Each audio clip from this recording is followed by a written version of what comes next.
Alright, it looks like we're live.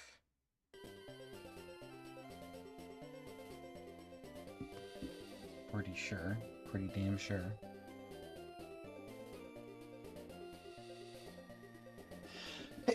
Oh, God bless.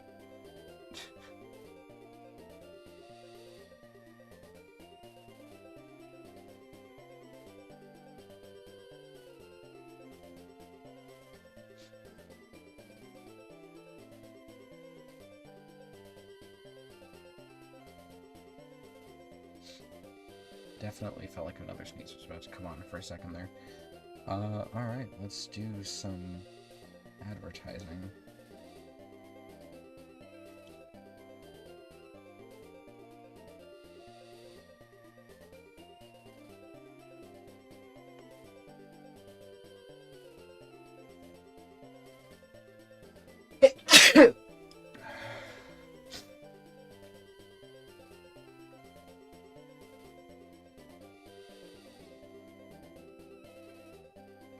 Gotta love allergy season.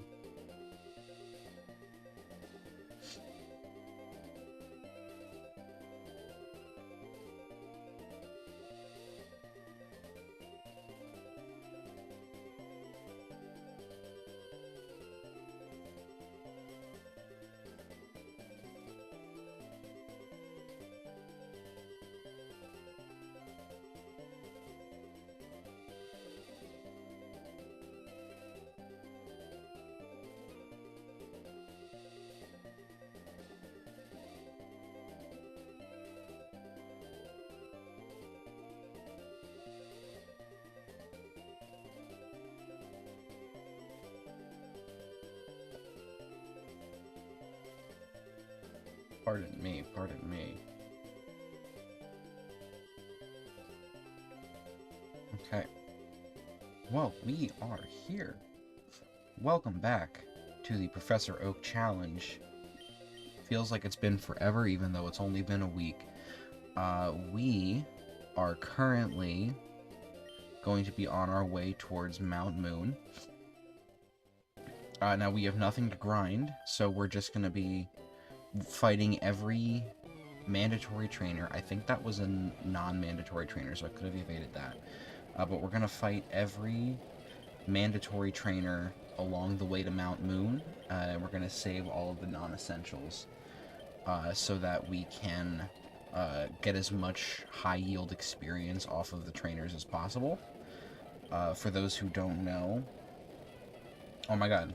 Yo, I can't believe it. Stage Scribe is live. That's crazy. But yeah, for those who don't know, with experience yield in Pokemon, you do actually get more experience when you're fighting a trainer as opposed to when you're doing a random battle in the wild.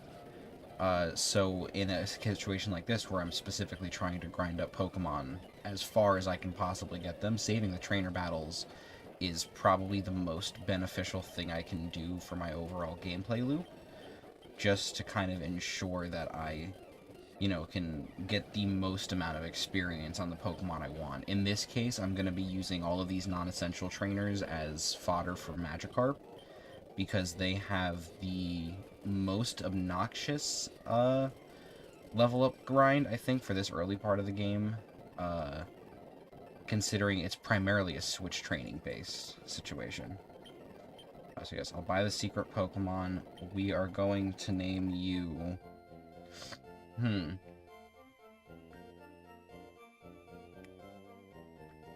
is Martin.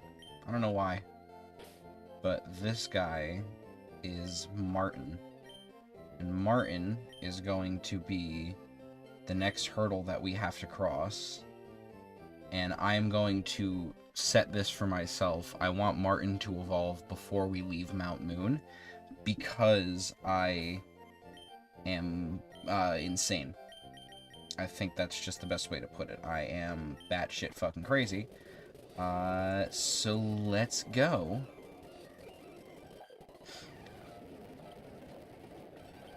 Alright. So, I was just watching a video for the lore of Yakuza 4, and I was just the guys who do this lore dump, they are hysterical. Monty, Chase, and Neil, and these lore dump videos are like I think a really solid source of both just fixing the mic, general information, as well as I think just like enjoyment. These guys have done like Kingdom Hearts, they've done the Batman Arkham series, and obviously they're doing Yakuza, and they recently started doing the Spider-Man games as well. I love their videos. They're super informative, good quality stuff to kind of just turn your brain off to and work. When I'm grinding for retro achievements on my own time, I tend to have like one of their videos on, or like Alpharad just did his new video, which I need to finish, the Nuzlocke one.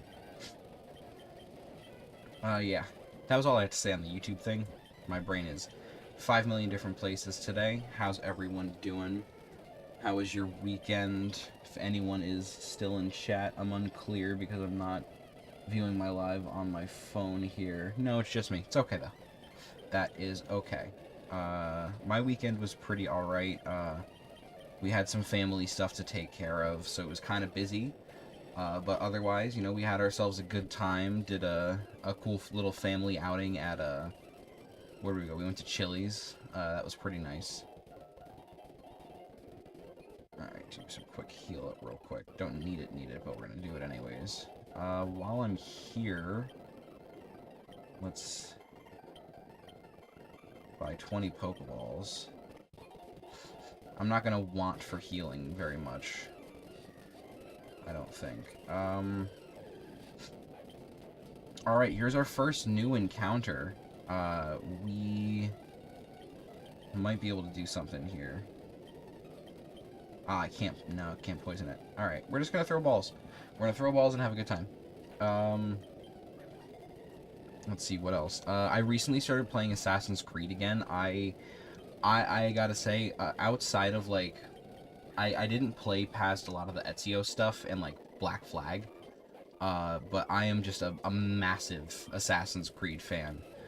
From like the early days. I really love the Ezio games. Assassin's Creed 2 was my main introduction to the series. I had a friend who I watched play the original Assassin's Creed, but then my first personal taste with it was AC2.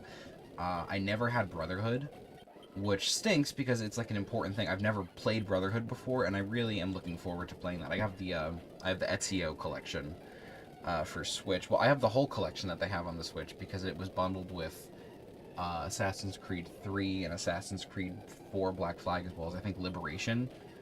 It's been sitting in my backlog for like the longest time, and I was like, you know what, I recently did Yakuza Kiwami 1, that was my most recent like story-driven, just personal hands-on game, because like every day I'm still playing The Binding of Isaac, I'm doing my daily runs there, but you know, Kiwami was kind of like my big, like, alright, I'm gonna sink time into this, I'm going to play the story and get fully engrossed and all that. I did that, and I was kind of like, alright, well, I'm wanting for another story-based game, and, like, I already have done, was it Tears of the Kingdom pretty much all the way through. I just need to beat the boss fight, but I'm going to be able to jump back on that soon. I've been waiting for my fiance to start playing. I bought her the game when it came out, like, almost 2 years ago now, and she told me that I can't beat it until she's gotten a chance to play it, because, you know, she loves Breath of the Wild, she loves Zelda in general. And she, you know, she'd already beaten Breath of the Wild before. She recently beat Breath of the Wild, I think, 2 or 3 times again recently, because, like I said, she loves Breath of the Wild so much. And so she finally just opened up Tears of the Kingdom, because I bought her the game physical, so she has had a sealed copy of Tears of the Kingdom for almost 2 years at this point. And she finally just opened it up the other night and started playing, and it was funny, last night we had her cousin over, and so we were up playing Mario Party, like old Mario Party, Mario Party 2 and 3, and in between turns she would be picking up her Switch and start playing her Tears of the Kingdom, because like she was doing the tutorial island and she was really getting the hang of things, and she was so engrossed, and every time it came to her turn, she was like, "Oh my god, sorry," because like she was like super into it, and I thought it was adorable. I'm loving watching her play this. I've been waiting forever for her to be able to touch it, so it's fun to finally have it like right here. But yeah, so I started playing Assassin's Creed again, and I'm playing Assassin's Creed 2. I did start up Assassin's Creed Black Flag because I mean like it's the best Assassin's Creed game, and I wanted to play a bit of like quite literally the peak of the franchise in my personal opinion, because I haven't seen much beyond, like I played a bit of Assassin's Creed Origin for the Egypt one. I didn't get very far into it because I thought it was kind of shit. But then again, I was also judging it as like a longtime fan of the series, being like, okay, well, this isn't the Assassin's Creed that I know, because the gameplay loop is so drastically different. So, you know, I did judge it a bit based on that factor. But I'm playing AC2 because I figured, you know, I'll play all the games in the correct order. You know, obviously with the exception of Black Flag, because I just really, really wanted to play with my fun fucking pirate ship bullshit. Like, I love it so goddamn much. I'm not gonna touch it again though. I'm gonna wait. I'm gonna have some patience. You know, I'm gonna get through Assassin's Creed 2. I'm gonna get through Brotherhood and Revelations. And I'm saying that like it's a Herculean feat. Like it's gonna be some like challenge for me to get through these games. Like no, like I love Assassin's Creed 2 and I loved Revelations. And I'm a big fan of 3. I know there were some people that were pretty like, nah, on Assassin's Creed 3 when it came out, but like I really liked it. I was a big fan, and I think Black Flag was like the perfect culmination of that series reaching that peak. So I'm gonna wait. I'm gonna have the patience to wait. But I'm enjoying myself so far. I just did the mission where, well, like I had to kill all of those Templars that were being led by Rodrigo Borgia, and there was like the secret meeting, that Rodrigo was hosting, and I tailed the guy to the meeting, but then it was like, oh, you didn't think I would know you were tailing them? And something like that. So I just finished that up. Just got a snap a chat.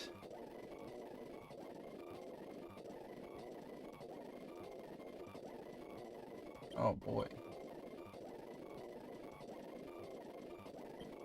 Close that out. Alright, so we got Magikarp up to level 10 just from the grass. We're gonna keep grinding in here until we can find Nidoran Male. Just because I do need Nidoran Male for the sake of this Professor Oak challenge. Hopefully it doesn't take too long. It is like the rare encounter of the route, so it's possible it could be like a minute that we're here for. But I mean, that's okay. Anyone who's watching a Professor Oak challenge thing, if they jump into it intentionally knowing what a Professor Oak challenge is, like, you know, you're kind of bound to see a lot of grinding and banging one's head against a wall. And in the case of, you know, at least I'm getting something accomplished with Magikarp in this regard. That's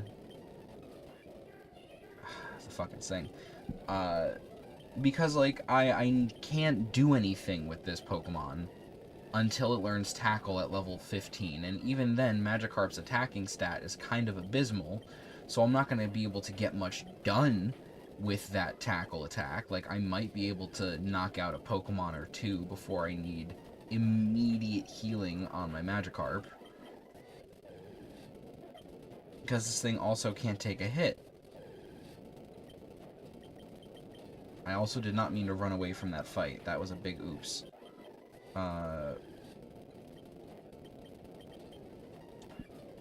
I'm just really hoping that I can get this Nidoran Male quickly, because I would like to get into Mount Moon. The whole grinding out the Moonstones is probably the biggest hurdle. I did completely forget to mention the whole mission statement of the day at the beginning of the stream. So we are going to be going for the big hurdle pre-badge 2. Oh, weird-ass stutter. The big hurdle pre-badge 2 is that we are going to be grinding the 5% Moonstone pickups off of Clefairies using the Thief TM, which we can get our hands on inside Mount Moon. So we're going to do that, and hopefully, really quickly get our hands on the 4 necessary moonstones that we're going to need in order to get our evolutions done. We have to... Let me just move Jigglypuff in here. If you might recall, we've got, our Pokemon here. These are all the Pokemon that we have successfully evolved, and then we've got these guys in the party, and obviously our new Nidoran female and Martin the Magikarp, the only other nicknamed Pokemon besides our lovely, beautiful trophy. But yes, we are going to continue this grind, and hopefully once we get our Moonstones, get our evolutions out of the way, we can get out of Mount Moon, and then there's going to be one other grind, but it's less of a grind and more of a just like, keep doing the same thing over and over again, but like, it's pretty grindy. For those who are unfamiliar, I mentioned it briefly in previous streams, we are going to be doing the Nugget Bridge, I guess, I can't really call it a glitch, but the Nugget Bridge trick. So basically, when you go fight the trainers on Nugget Bridge, at the end you encounter a Team Rocket grunt. He opens the dialogue by giving you a nugget, and then you enter into a fight with him. Now, this is only in Fire Red and Leaf Green. I don't know why it's like this in Fire Red and Leaf Green, but because it is like literally just something built into the game, you can do it, and it doesn't break any rules of the retro achievements. You go in, and you fight the guy, except you lose intentionally. Then you go back, and you try to fight him again. For some reason, every time you go to fight this grunt, you get a single nugget. Now, why you get a nugget every single time, I don't know. But that's something we don't question, because what we're going to do is we're going to do that over and over and over again. A guy that I saw recommends that you do it up to, I believe, 64 nuggets. What I'm going to do is I'm going to go a well bit over that. Because what I want to do is I want to be able to have enough nuggets so that not only am I never wanting for money in the future, I'm going to have enough money so I can get all of the Pokemon from the game corner, just buy them outright instead of having to gamble, because fuck the gambling mechanics in this game, I'm not doing that. And then I'm also going to use it to buy really good moves so I can get TMs on certain Pokemon to kind of make them my all-around, like, I'm going to use this to obliterate every fight that I come across. I'm thinking it's probably going to end up being Dragonite once I have that fully evolved, because that by the end, that's going to be the highest level Pokemon that I do catch and have, since I believe it evolves at level 56. So we have a really long ways to go on that point once we gain access to Dratini, and I feel like having that thing kitted out with the best possible moveset it can have to kind of ensure a clean wrap-up of every single fight that I get into that I want to get out of quickly. Like, I'll have that Pokemon, it'll learn Ice Beam, it'll learn Thunderbolt, it'll learn Flamethrower. It'll be able to do everything that I need it to do damage-wise that covers basically any base that I could have. And you know what, just cause, I'll throw on Surf. Surf is a fantastic move for any Pokemon to know because of how much damage it does and the fact that it's fully accurate. It's a great water-type move. And there's no double battles in this game for me to worry about, like, outside of some Sevi Island shit. I have no double battles to worry about hindering my, advancement here. And, oh, I took out my Pokemon. Oop, I don't care. Yeah, that's the beautiful part about this set, too, is in the main set for the Professor Oak Challenge for Pokemon Fire Red, what you end up having to do is you have to get all 170 possible captures in Pokemon Fire Red version, meaning you have to do everything like Sevi Island and post-game, which includes all the Johto mons that they added to the game as well. That might be something I consider doing down the line. I'm really into completing all the Pokemon sets in some fashion. Anyone who looks at my profile will see, like, I'm doing Pokemon Gold and Silver. The reason I started doing both of them instead of just focusing on the one, it's actually kind of funny. So I started doing it really late at night. It was like 11-something when I started doing it. And in Pokemon Gold and Silver versions, as well as, Crystal, Heart Gold, and Soul Silver, at the beginning of the game, you set your time. And you also, pick the daylight savings time and stuff. and what day you're on. I started, obviously, like I said, at like 11 something at night. And for the Pokemon Silver set, I believe it's the Pokemon Silver set. Actually, let me double check this because I want to make sure I am purporting correct information based on what I'm saying. Pokemon Silver, yes. Okay, so in the Pokemon Silver set, there are specific achievements based around the gym leaders and how you fight them. You know, there's obviously the generic, like, oh, beat the gym leader.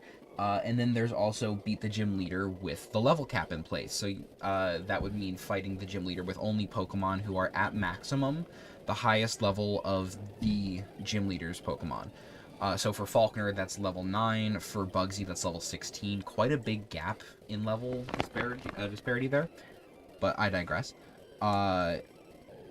And I will say it is a... Oh, fuck, I hit the full screen button. It is a little bit obnoxious in some instances where I noticed that if a Pokemon levels up beyond the level cap in the fight, what ends up happening is it kind of nullifies your ability to get that achievement. I don't know why that is, because other level caps in different games, I've noticed, don't have that issue.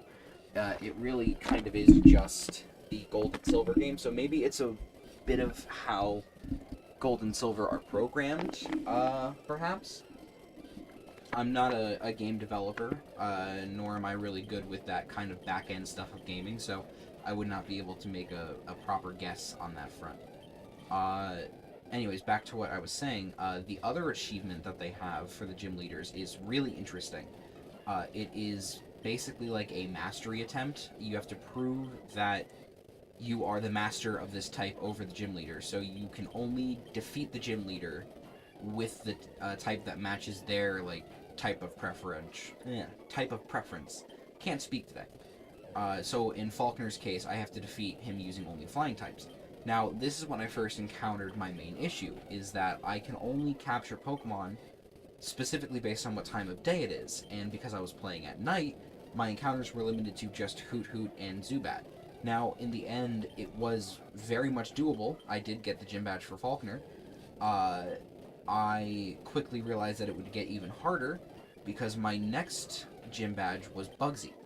Now, at night, or in Gold version, or Silver version, the bug types that I would have access to are Weedle and Kakuna, and then I can also get Ladybug and Parrots. Now, that wouldn't be a problem if... Here's the big one. At nighttime, you could only catch Parrots. Or you could catch more than just Parrots. But at nighttime, you can only catch Parrots, which means that it's almost impossible, I want to say, for you to be able to not only defeat Bugsy within the level cap, but I think it would probably be impossible to defeat Bugsy without first evolving your Paras into a Parasect, considering how absolutely juiced his Scyther is. So I waited until the morning to continue that save file, but in the meantime, I started up a save file on Pokemon Gold, which, while having the level cap achievements, also does not include the level cap plus type matchup challenge, which wound up making it a hell of a lot easier on me in the long run, and I could progress a little bit further. In this case, I got up to Whitney. Oh no, I got up to Morty, actually. And I was getting... I think I'm starting my progress into going for... I want to say Price, just because Price has the middle level cap. Price has a level cap of 31. Versus... what's it? Chuck, who's got a level cap of 30. And then, what is her name? Janine? Who has a... level cap of 36 or 35 or 36. So I figured I'd take out the middle one, who is barely above Chuck. And I'm at a lower level, but I also have Pokemon that are strong enough to take on her like level, or the ice types that Price has. Like, I'm not too worried about a Seal or a Dugong, and I'm only like partially worried about Piloswine. And even then, that's, like, not a whole lot. Not really.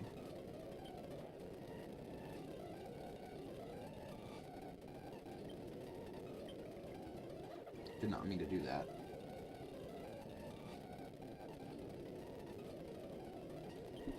Sorry, I'm like half paying attention.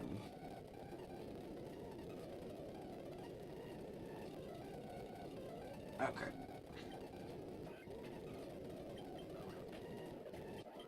Sorry, I was responding to a Snapchat. I can't believe I still haven't found a single Nidoran male.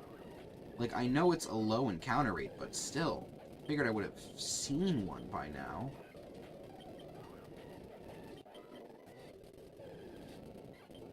You know, one of the things I'm worried about a lot with this challenge is if I'm looking for, like, a really low encounter rate Pokemon, and I end up finding a shiny before that, I'm not upset that, like, oh no, like, I really found a shiny before I found the Pokemon I want, but it's like, I found a shiny in a game where I can't get that shiny out, and that just kind of bothers me.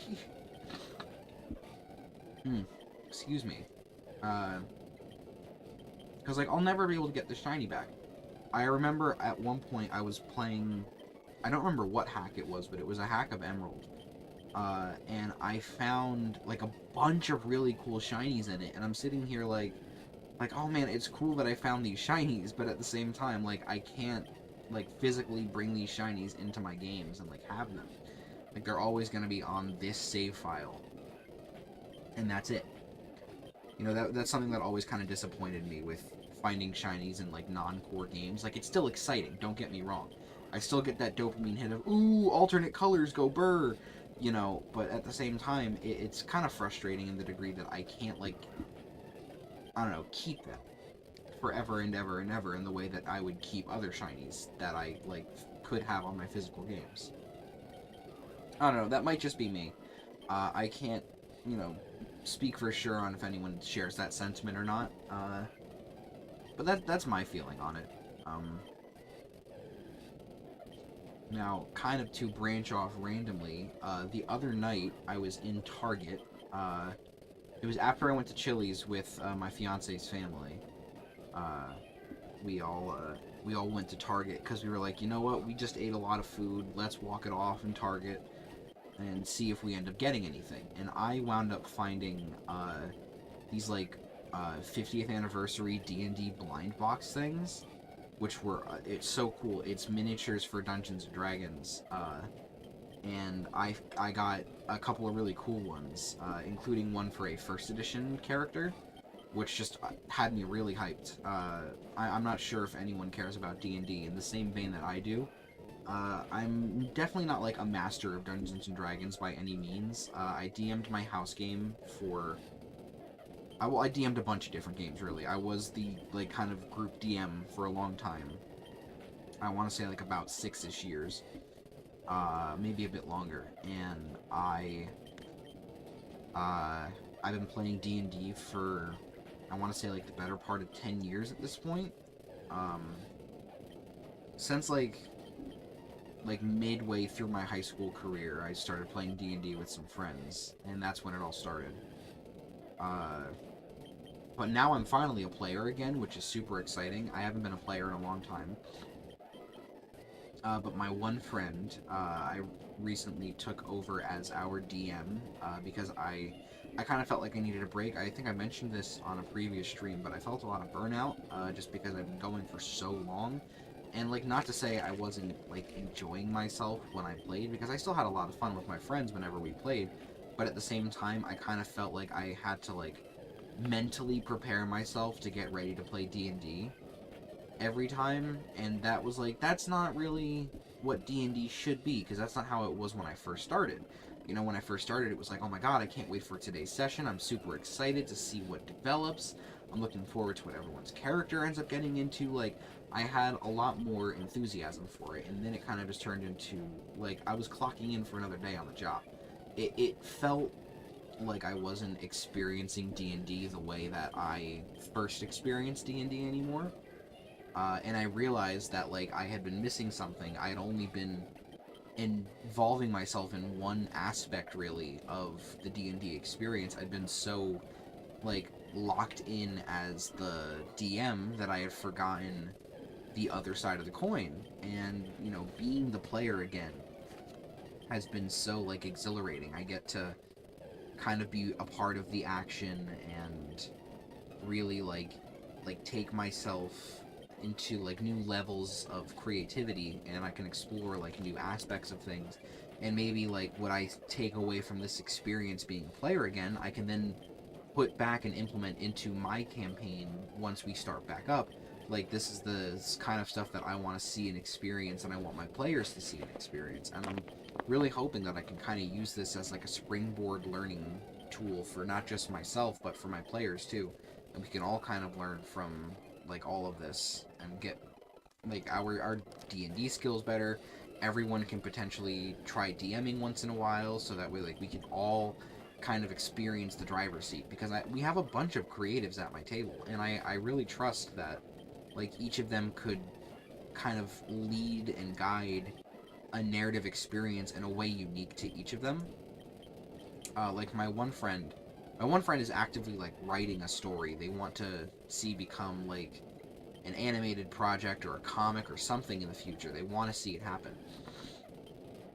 And the core concepts that they're like kind of dishing out and the stuff that they're coming up with for their characters and their world building, it's very like, it's Avatar: The Last Airbender inspired, not in like the power system kind of way, but like in the way it takes this more like mature medium and mature like theming and concept and kind of puts it in a more broad general lens so that it can be kind of enjoyed and taken in by anybody and not just like a specific grouping of people. Like it's palatable for any single person to enjoy while still like upholding and maintaining the beliefs that it is trying to espouse, which I think is important. It's really good. I think that they can lead a good campaign.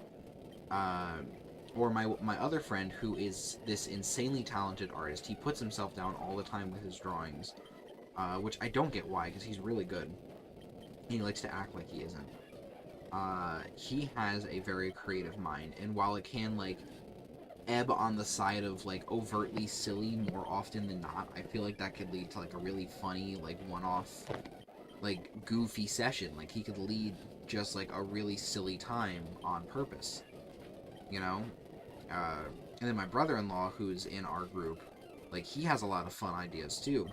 And I think, like, he could really come up with some good stuff. A lot of his creativity, I've noticed, it shines when he's doing deck building for Magic the Gathering. He likes to build a lot of decks and, like, put them into play. And he recently built a funny one that's literally just all about, like, making money. And the creativity that he has to not only find cards that tie into his theming, but also then implement those cards in a way that kind of holds a cohesive synergy. I think that's really cool, and it shows like a really high level of creativity that you're able to kind of think outside the box in that regard and come up with ways to implement your ideas in practical and viable ways, given like Magic's individual different metas, depending on whether you're playing standard format or commander, and like all sorts of stuff like that.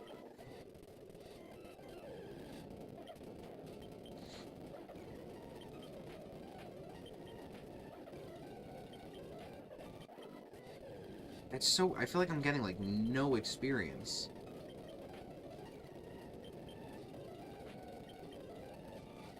Keep piling on the sand attacks.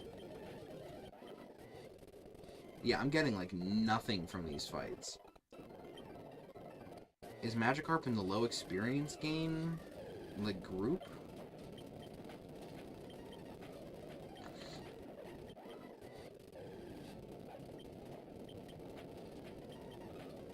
At least I'm dealing, like, passable damage off hit. Keep forgetting I have running shoes, too. More Jigglypuff!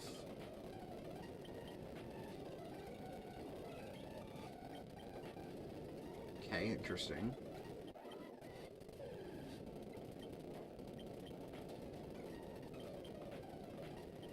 Okay, see, I joked about the shiny before, being like, oh, watch, I'm gonna catch a shiny before I catch this Nidoran, but, like, realistic, almost, I'm seeing at this point, like, a realistic, like, oh, this'll happen before X, Like, I genuinely think it's possible I might have a Gyarados before I find this Nidoran male. And that is kind of frustrating the shit out of me to think about. Like, it's still 5 levels. Still quite a bit. Oh. Yeah, we're skipping this immobilized by love bullshit.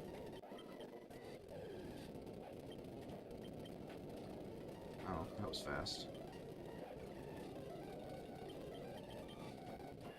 At least get some experience from the fight. Christ almighty. Poison point with a vengeance.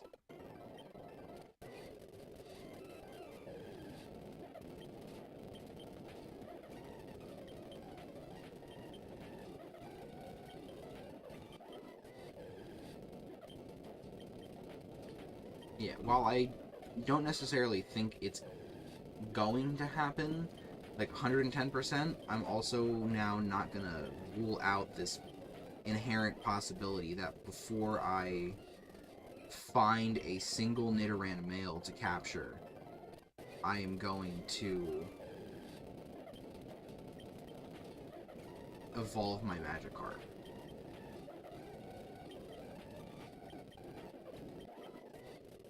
Let's get to level 16, and then I'm going to do a quick Google search on the rarity of Nidoran male, because I know Nidoran male is in this grass because I caught it the last time I tried this, before I was aware of having to get the Moonstones off of Clefairies. Okay, so let me just do a quick search real quick. Pokemon, Leaf, want, strategy, where is it? Strategy Wiki. Strategy Wiki has been, like, essential for the main exploration part of things for me. I've been loving it so much. Yeah, I have a 1% chance to encounter Nidoran male in the grass. 1% chance for Nidoran male. That's frustrating.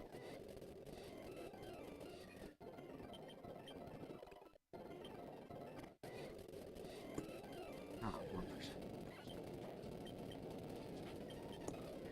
You know what's even more frustrating? And this is something that I am not going to subject myself to, even though I can technically subject myself to it. In the Safari Zone, there is however low a % chance that if you use a Super Rod in the water, you can get a Dragonair. You can fish up Dratini, you can fish up Goldeen and Seaking. I think maybe Psyduck, I don't remember. No, not in this game. You can't get Psyduck in this game. Psyduck's a Fire Red Pokemon. But yeah, you can get Dratini and Goldeen and Seaking, and I think Krabby. I think Krabby's the other one. I could be wrong. Lot of... Oh, and Slowpoke. Slowpoke, that's what I'm... Yep, it was Slowpoke. A lot of Slowpoke. And then there's like a 4% chance that you find a Dragonair. And that still means you have to then catch the Dragonair with your balls, which Safari Zone mechanics could take one throw, could take fucking all of them. It could just run away on you the second it breaks out of the first ball, which is more likely than not, I will add. But yeah, I'm not going to subject myself to that. Like, I could do it and save myself having to grind a Dratini up to the necessary level to evolve, but at the same time, like, I feel like I'd waste more time in the attempt to capture the Dragonair than I would just getting the levels to evolve a Dratini into one. So, not worth the frustration, I'd say.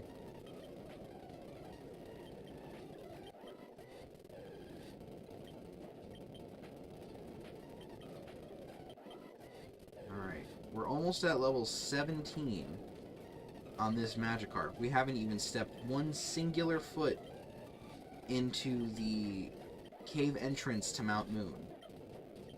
We've been doing nothing but grinding on this grass in an attempt to find a single Nidoran male so that we may capture it and move on from this area forever.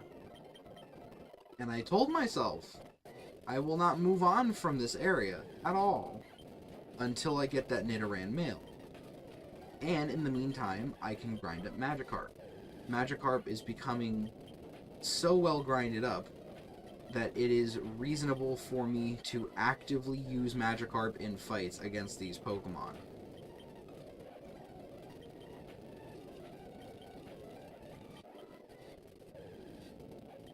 And I find that to be a little fucking batshit, I'm gonna be honest.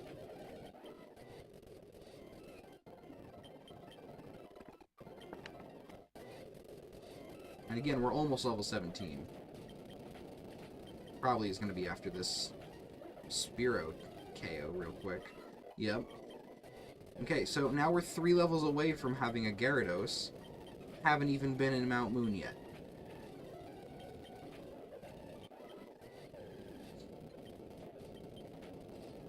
Ah, Jigglypuff. You suck.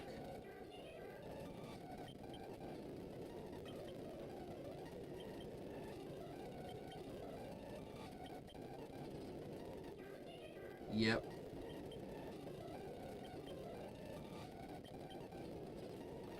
God, if I didn't KO that thing, Jigglypuff would end up struggling itself to death. And there's the poison point. Yay.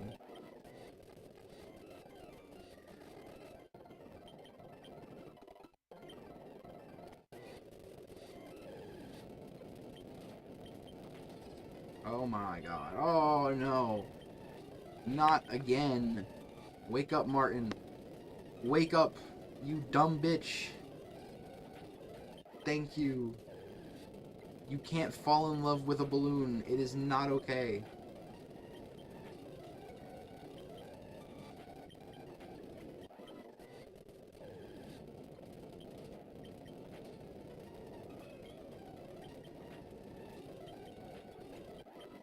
That Jigglypuff wasn't cute enough to love, as it were.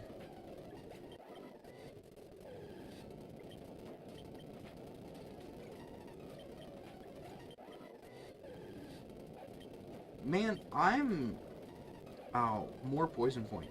I'm really hoping that I can find this Nidoran quickly. I guess quicker at this point, because that's all you guys, all you literally none people, have seen thus far is, you know, I fought a couple trainers, I caught a Nidoran female and a Jigglypuff, and I bought this Magikarp in no particular order. I obviously said all of that out of order. So, yeah. Sorry, my cat just made a cute yawning noise.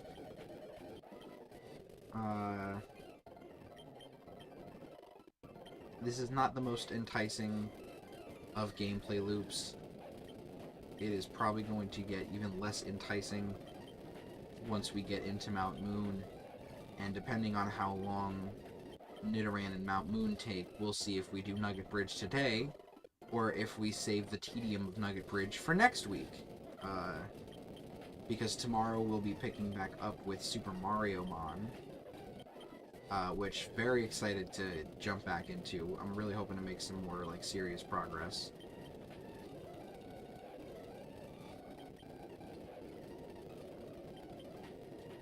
Come on. Thank you.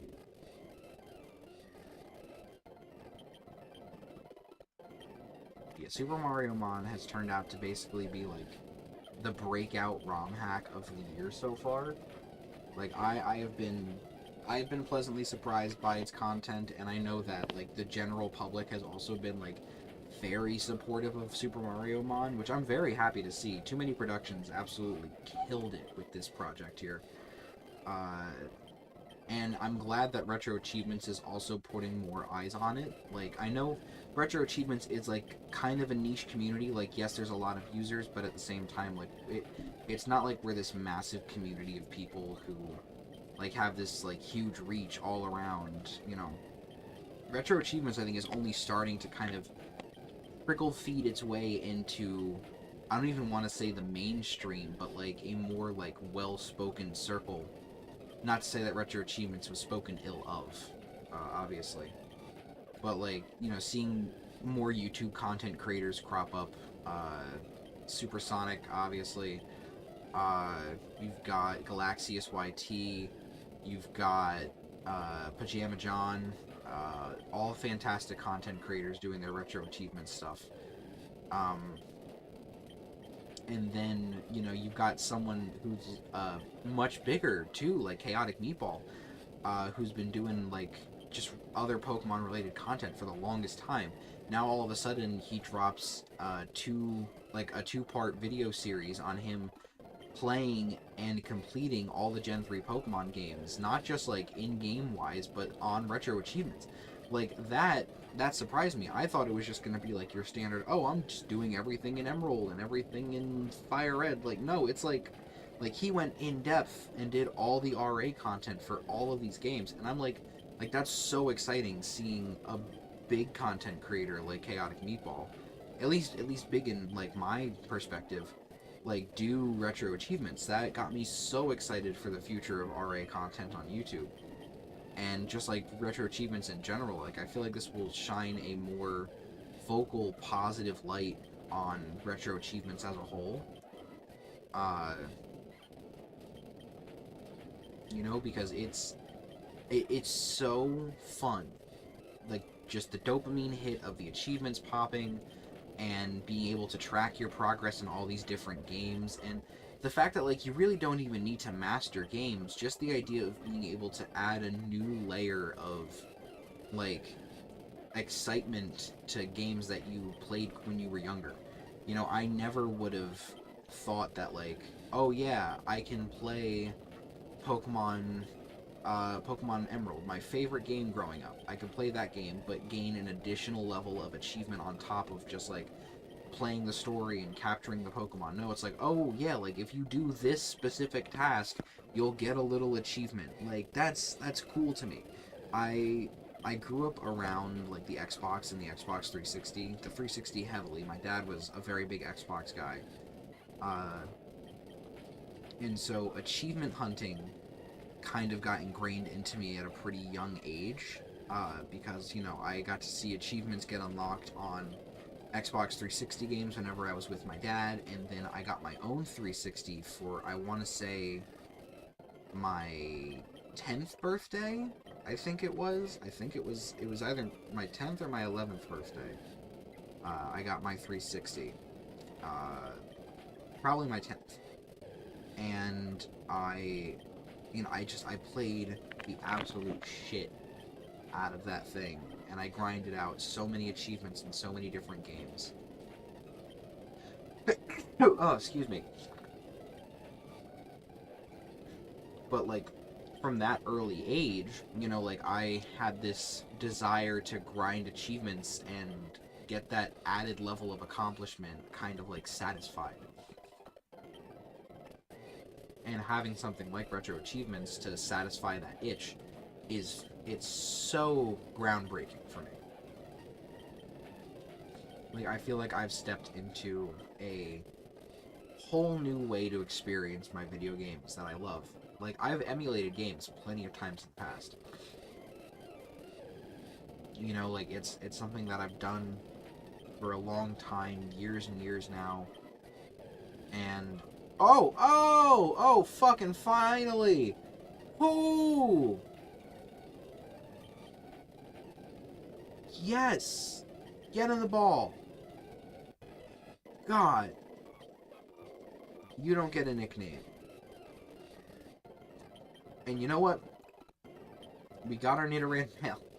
Sorry, I fell off track. Now we're just gonna finish this grind for Martin, and then we'll go into Mount Moon. I feel like Martin has earned this dedication to the grind.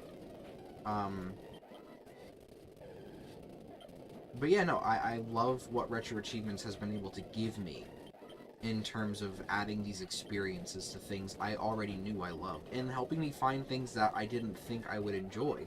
Like, not to say that I liked playing Elmo's ABCs for the Game Boy Color, but being able to, like, find a game that's, like, super dumb child easy and play it and still feel like I'm accomplishing something because they added, like, oh yeah, like, I know it's not in ABCs, but 1, 2, 3s, you know, beat the game in 5 minutes and whatever seconds. And it's like, okay, so like they want people to play this game and like really go crazy on it. They want people to do speedrun achievements. Kind of putting added challenge to otherwise unchallenging titles, because obviously a children's game designed to teach young, small, dumb babies how to count and say letters, not the most challenging thing in the world, certainly. Or Barney's Hide and Seek, which also had, you know, time-based ones. Now, granted, the time-based ones for Barney were a lot simpler because it was just, oh yeah, run to the left and turn on your turbo button. But, you know, it's still something. I like that they give added, like, purpose to these otherwise uneventful or uninspired games in certain instances. Like Elf for the GBA. No one has any reason to play Elf for the GBA in 2025. But with Retro Achievements, that changes because now there's some level of accomplishment that you get out of doing it. You feel like you earned something. And now I get to have the happy little mastery badge of Will Ferrell smiling at me with his big, stupid smile on my Retro Achievements page. You know, I get to see that there. For as long as Retro Achievements exists and I keep operating the same account, I will have Will Ferrell's face on my page. And as dumb as that sounds, that makes me happy that I get to see that there. And I get to see my little SpongeBob and my Venusaur and whoever the British host for Who Wants to Be a Millionaire. Like, I've got that guy's face on my profile too. Barney, for fuck's sake. Retro Achievements has made these old experiences fun. Oh, Martin. You weren't supposed to die.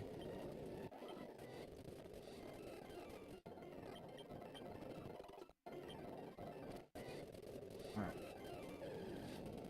You're almost done, Martin. You're almost over the waterfall. You have almost crested your greatest challenge and gone from this measly little carp into the mighty not dragon.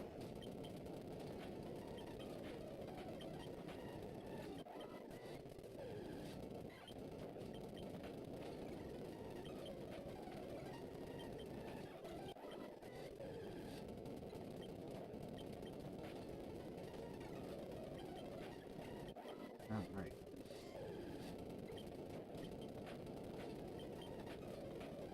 I can't remember the last time I actually, like, properly grinded a Magikarp. Like, not just switch trained and use rare candies on to get to Gyarados. Like, I know I've done it before. I'm pretty sure, like 90% sure, because I feel like I just had this memory flash into my head, that it was in Diamond and Pearl, because you get that Old Rod right next to Jubilife City, and you can get your Magikarp, like, super early on. So I remember, like getting Magikarp up to level 15 and teaching it Tackle, and then actually, like, throwing it against wild encounters so that way I could grind its level. Like, I think, I don't even know how long ago that was. God, that had to have been over a decade. But I was definitely closer to 10 than I was to 20. And now I'm closer to 30 than I am to 20. Oh shit, we're here.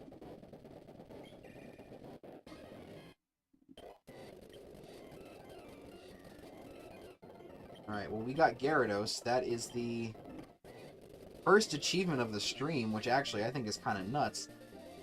We are actually going to deposit Martin in the PC. Because as much as I love Martin, you're great, buddy. unfortunately, you are no longer needed in our grand quest, at least for now. We are now actually going to move this Nidoran male up to the head of the party and take our first steps into Mount Moon and fight this lovely lady with the Clefairy. We're not actually going to fight it. We're going to switch to Trophy. But, you know, we're going to get our grind on. Is that the one that I need? No, that's Bullet Seed.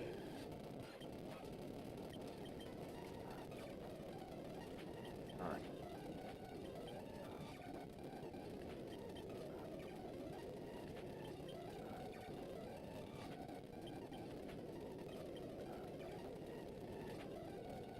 Alright, we are gonna catch this Zubat nice and easy.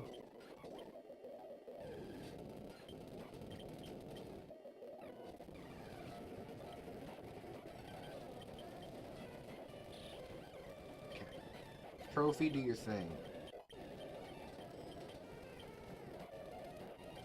This I can probably just peck at. Yeah. Get the maximum experience off of that. That's good. One Paralyzed Heal. Geodude, that's one that we need. So we're gonna do this. Okay.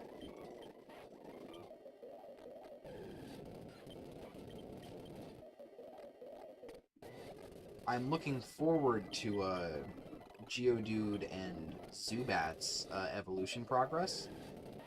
Just because in their case, I don't have to fully evolve them, I just have to get them up to their first stage evolution, Graveler and Golbat, respectively. It's very good, I think.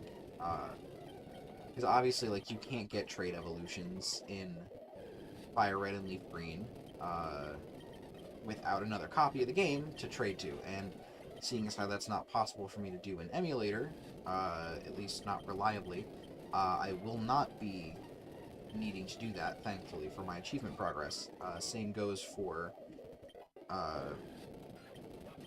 Zubat into Golbat. Crobat, unfortunately, was locked to the late game, or the post-game, for some reason in Fire Red and Leaf Green. Like, it'll try to evolve into Crobat, but then it'll be like, huh, that's weird. Like, it's a very bizarre mechanic that they programmed. I could not tell you why they thought programming that in was a good idea. Like, I guess to be like, oh, guess what's coming eventually. But, like, I don't know, I feel like they kind of just dropped the ball on that one. It wasn't very smart, in my opinion.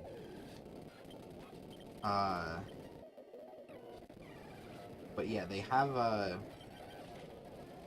no need for Crobat or Golem in this achievement set, which I think is really good. I really like the kind of like shortness of this Professor Oak challenge. That's the main reason why I'm so willing to attempt it, at least like this early on into my like existence on both Retro Achievements and as a content creator.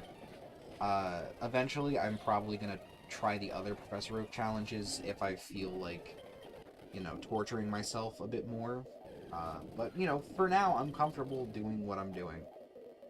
Down here we can catch parrots. Let me see, that does instant kill. So we're gonna double kick instead.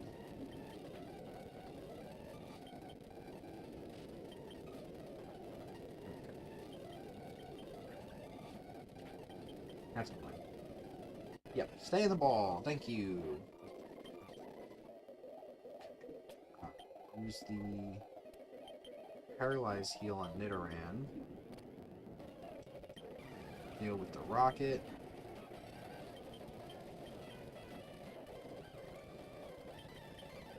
Did not mean to hit Poison Powder.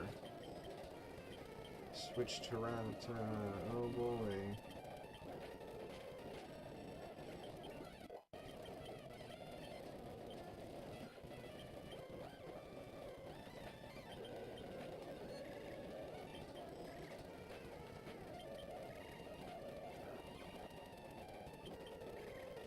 Nidorann's actually become quite a competent battler, I'd say.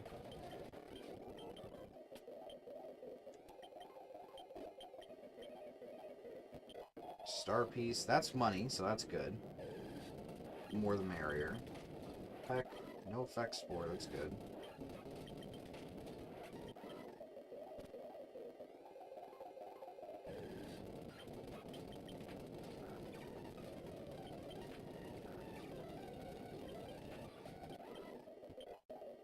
One escape rope.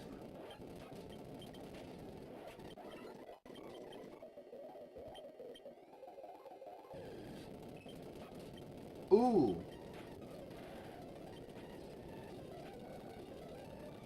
That's really rare. Alright.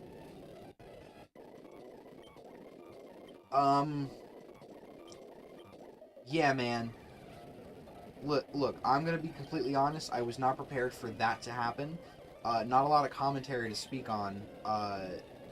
But Clefairy can be found on both the first and I think third level of Mount Moon. Now, the interesting thing about that fact, also, just quick evolution, we got that going. An interesting thing about the fact with Clefairy is that while yes, Clefairy can be found on this floor, Clefairy is also like the rare encounter for this floor. So that means that I got something that most people don't get to see very often in terms of a first floor Clefairy. That is so cool. Holy crap.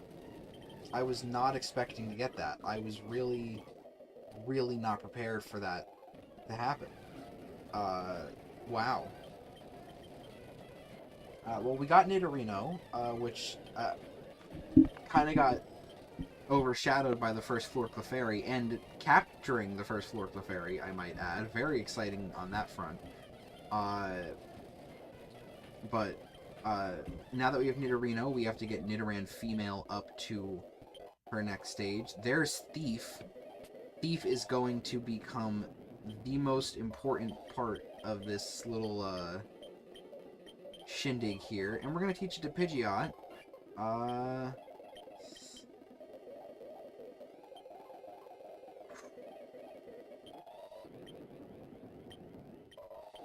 Get rid of Tackle. Pidgeot learned Thief. Alright.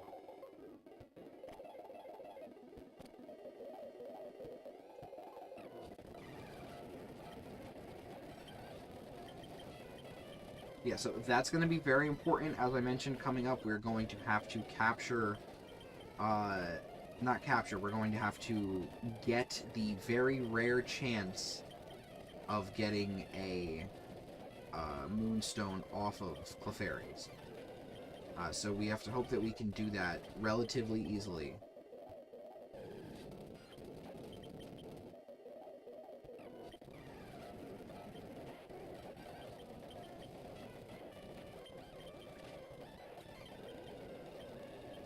Okay.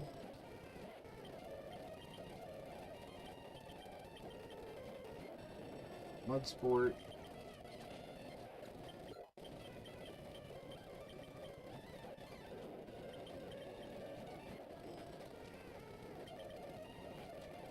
Come on.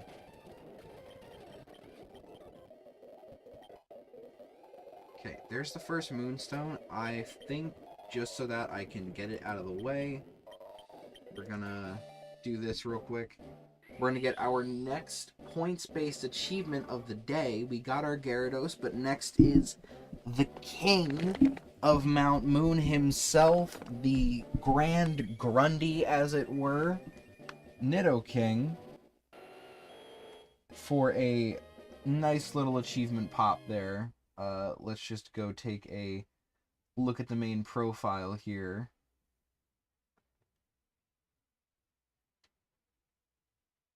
Okay, with a whopping 3 points of value. Ooh. I know, very exciting. But now we get to move on a bit more.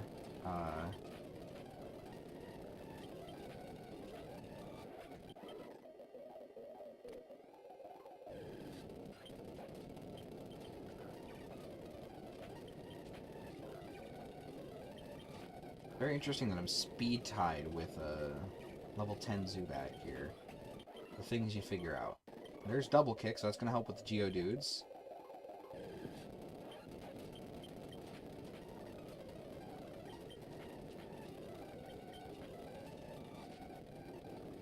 You know, Paras has a deceptively high attack stat, I want to say.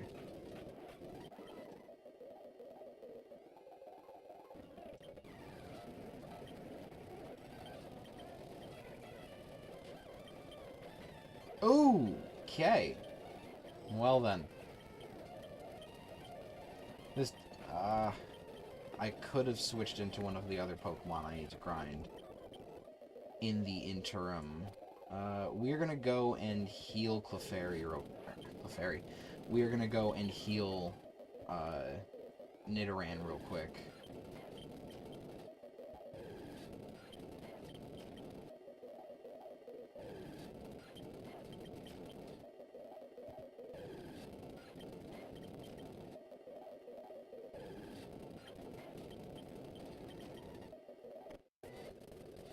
Okay.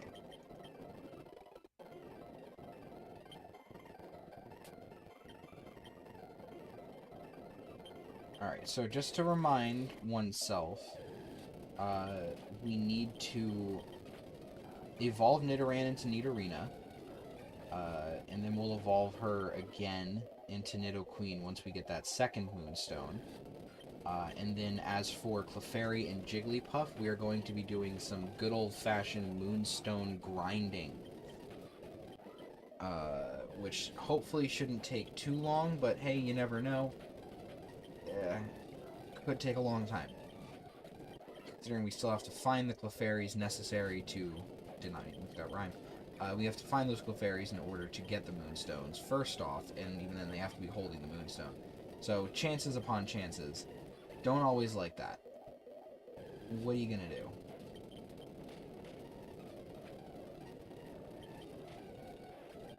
Alright.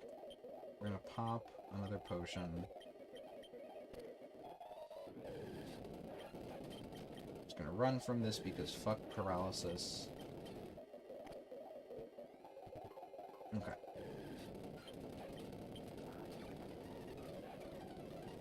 That did nothing. It's a fast fucking Zubat.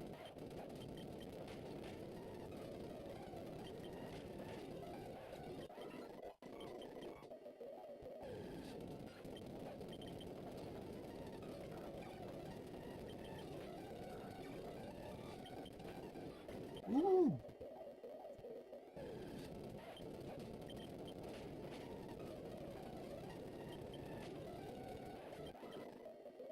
Okay.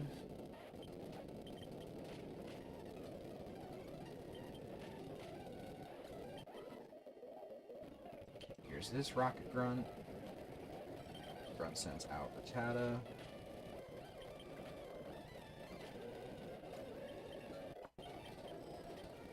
Sends out Zubat. Oh, we can stay out.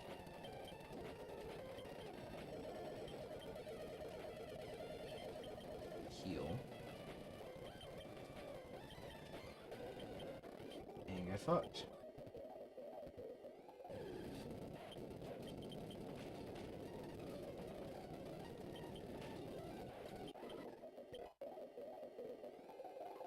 We'll do another heal.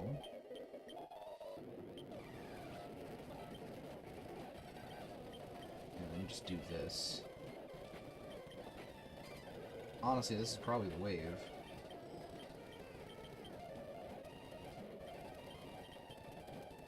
Because, like, she'll evolve. Yeah. And now I can make some progress here. Didn't mean to do that. Oh well, we're here. Okay, Nidoran female is evolving. Congratulations, your Nidoran female evolved into Nidorina. I will take my fossil in a second. Once I do this. Nidorina is evolving. Ooh. Yowza. And just because I like Kabuto better, we're taking the Dome Fossil. Cool.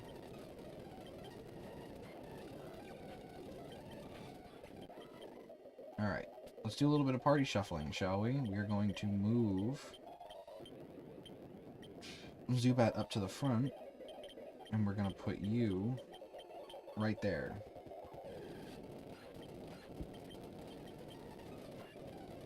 Because Pidgeot is going to be our new, like, little ace in the hole that we take advantage of using here.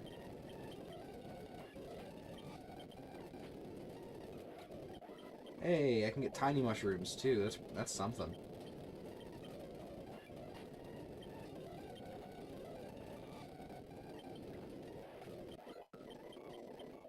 Let me just take the tiny mushroom.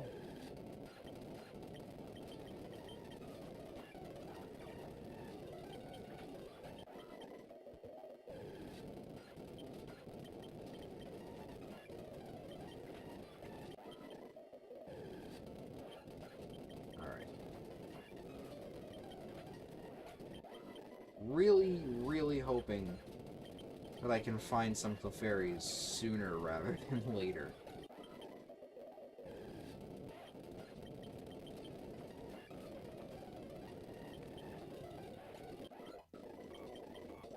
Right, at least we got a level 10 Zubat. That's a start.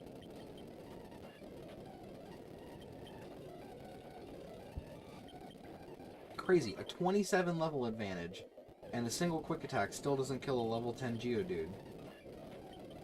Like, I get it's resisted damage, but still.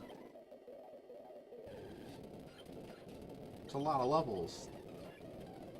And it's still stab.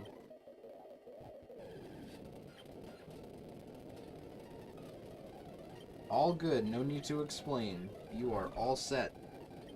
We are currently doing the grind for moonstones in Mount Moon for this Professor Oak challenge, which basically just entails me aimlessly searching for Clefairies and then hoping that the one that I find has a moonstone on it. So far, we have yet to find a single, like, uncaptured Clefairy, because I caught the one and only Clefairy that I found so far, which I obviously needed. Otherwise, we're doing pretty good so far. We've got Nidoqueen, Nidoking, and Gyarados completely out of the way, and I am working on getting Golbat. Alright, please. Ah, no Moonstone. Yeah, we're working on getting Golbat, and then I gotta get Geodude as well up to Graveler. And then once I have... Oh, happy birthday! Didn't realize that it was gonna be your birthday. Congratulations. Yeah, my stream schedule, thankfully, always is going to line up on the Tuesday, Wednesday, Friday. Unless I change it in the future. We'll see, but for now, it looks like I'll be streaming for your birthday. Let's see. I'll be able to talk about my birthday, after a stream date, based on when my birthday falls on, so that's pretty fun at least. Though I probably wouldn't stream on my birthday, just because I'd probably want to hang out with Familia and such. But yes, we are going to keep at this grind for a little bit. Hopefully it doesn't take me too long, though, because I only need these 2 Moonstones, and then I can literally just get out of Mount Moon, never think about it again. Really hoping to never have to think about Mount Moon again sooner rather than later. At least for this playthrough, since I know I'm going to be back here sooner rather than later, given that I'm playing other games that have Mount Moon in them. Did not mean to run away from that.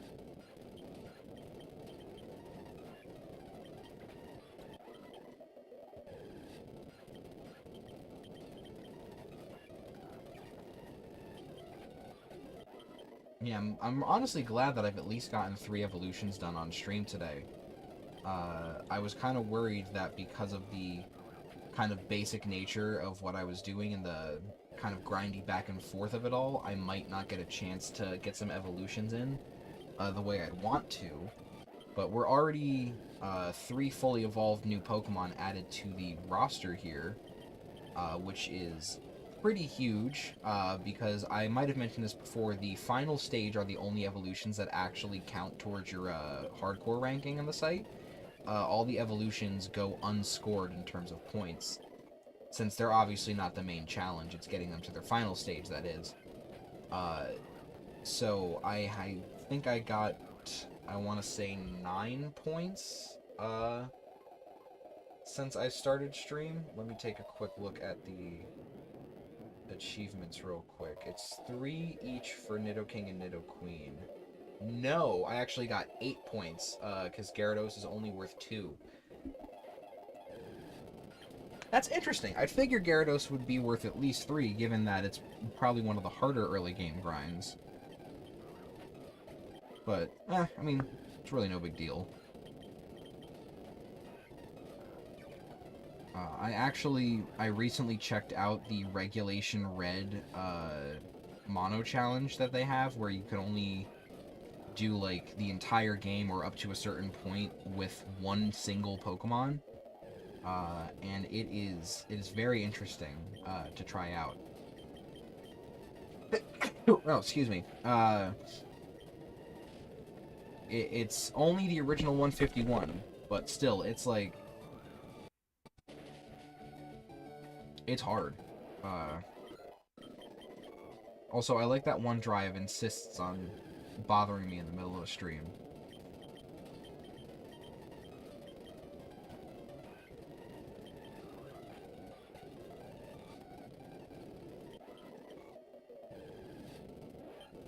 Man, these Clefairy do not want to show up.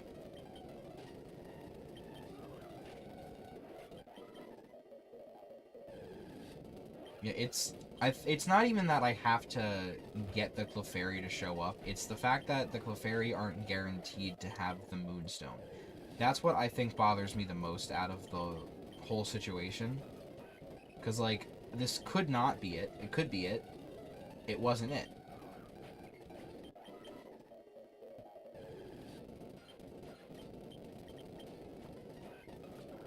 Yeah, it's gonna be a little tedious, for sure.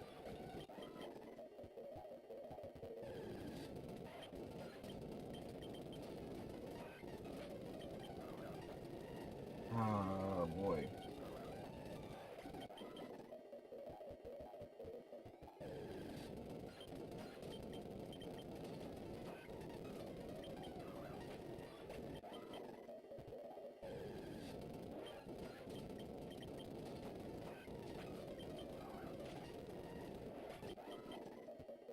So I'm trying to figure out what the next garbage bin is likely going to be. I'm going to need some good garbage bin based suggestions.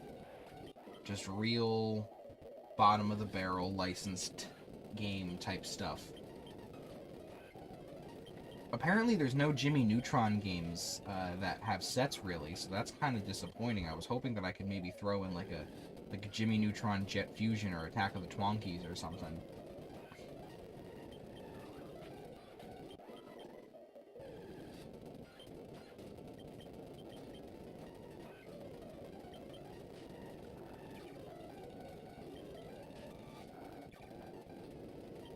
And then I'm thinking I definitely want to get more SpongeBob games done. Like, the movie game for GBA could be fun.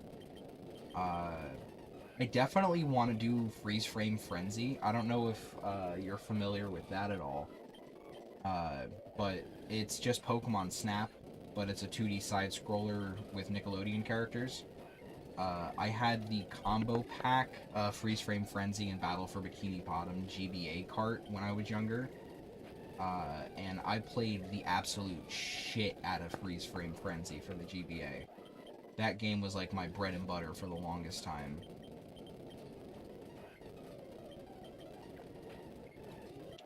Oh boy. This is getting real tedious.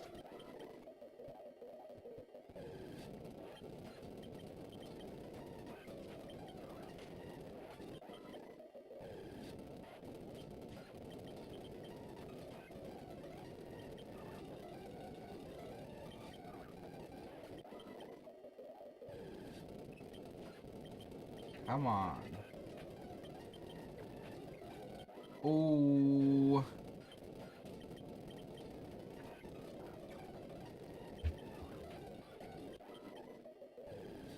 This grind is very frustrating already.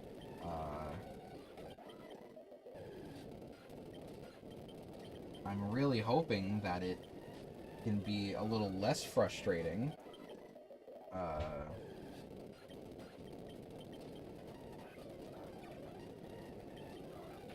Come on. Just because I'm not dealing with this.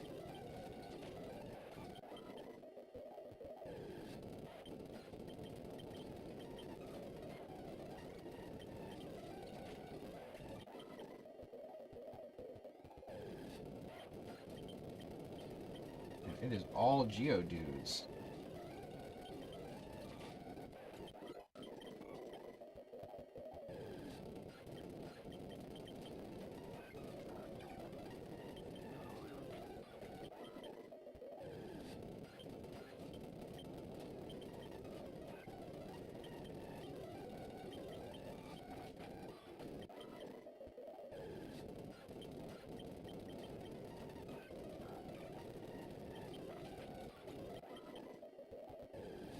I know this is like the least exciting gameplay in the world, and I do apologize for that.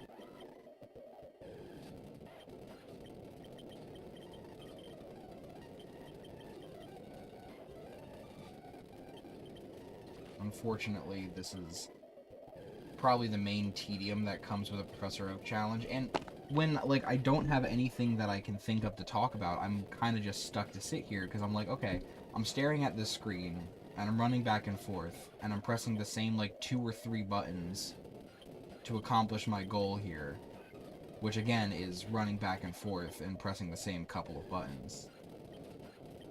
I don't know, it's not like it's...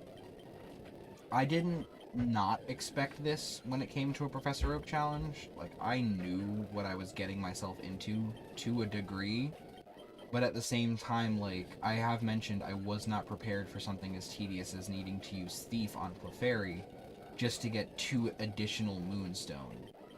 Like, I don't know, I thought that the game might be a little bit more lenient, be like, oh yeah, there's 2 extra physical pickup Moonstones that you can get later on in the game, and you can just get those. Nope, nope, nope. Gotta use Thief. Gotta use Thief. And of course, we can't be dealing with like Gen 3 Ruby and Sapphire pickup mechanics, where it was like, okay, it's possible to get stuff like a Moonstone from pickup at certain levels. No, no, no, not here. It's got a unique pool built around berries, because there's no other way to get berries in Gen 3 Fire Red and Leaf Green, because berries aren't something that are in the Hoenn or the Kanto region. You can't find berry trees here, so you just gotta deal with it.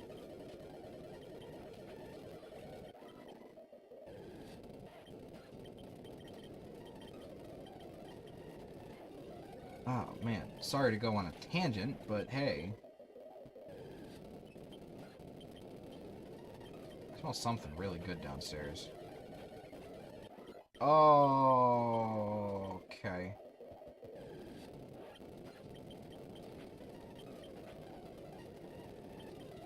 Really, Effect Spore knocked me out.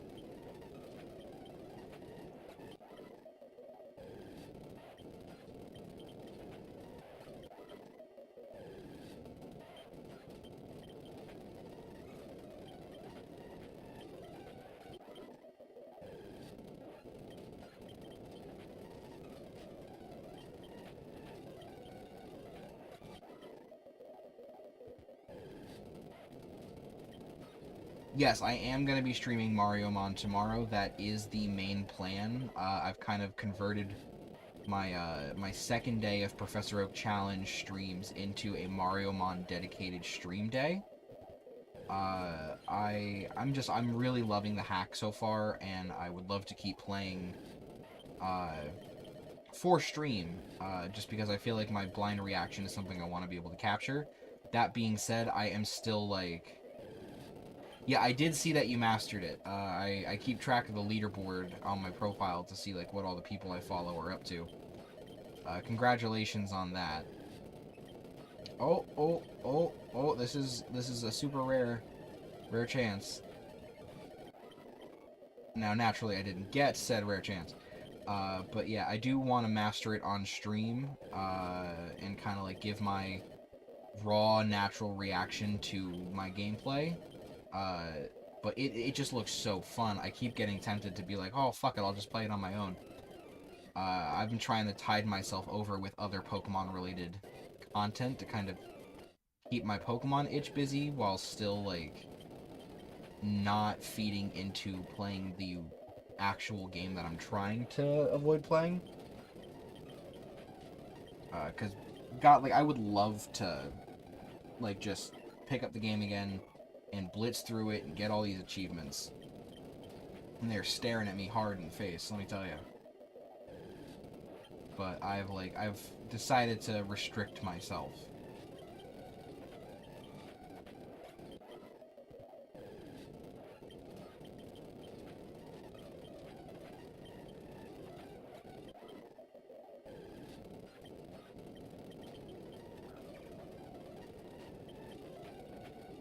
Come on. Potion. I have nothing for the paralysis. That's gonna be frustrating. I don't want to go back already. Because I'm right here.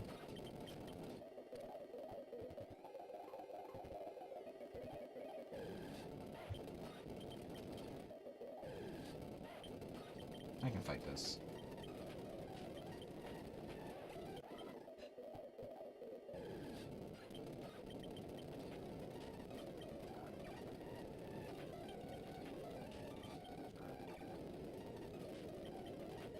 Oh my goodness.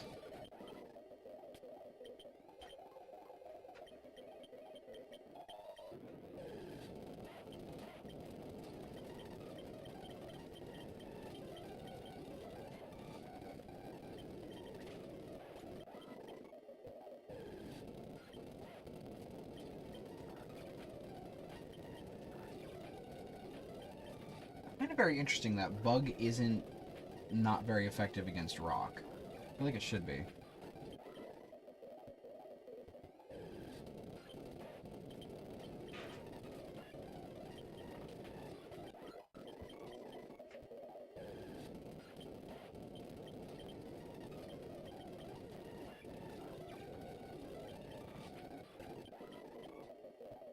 Come on.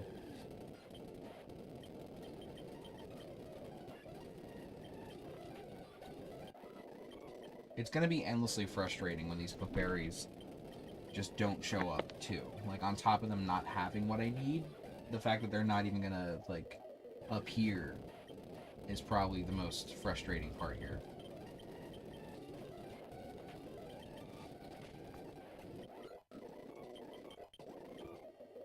Well, that's good. Something to combat these things with.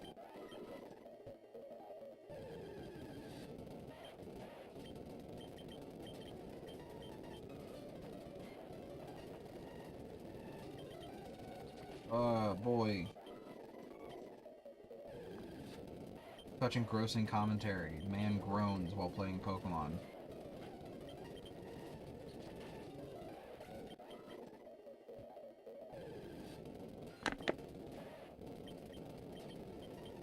I didn't mean to do that.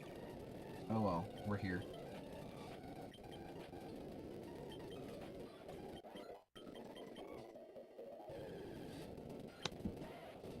See, I start moving on fucking muscle memory here, and I just start clicking shit. And like, I'm hungry, and I smell shit downstairs, and I'm like, man, I want to eat some food. Because I haven't eaten, like, food yet today. What did I eat? I had slices of leftover pizza from last night's dinner. I had 2 slices of that. Very, very healthy dinner. Or I should say breakfast, since that was the first thing I ate. Okay, another Clefairy. Nope! No moonstone. No, no, no, no, no, no, no moonstone. I have been denied that which I so desperately desire. All because fuck me, that's why.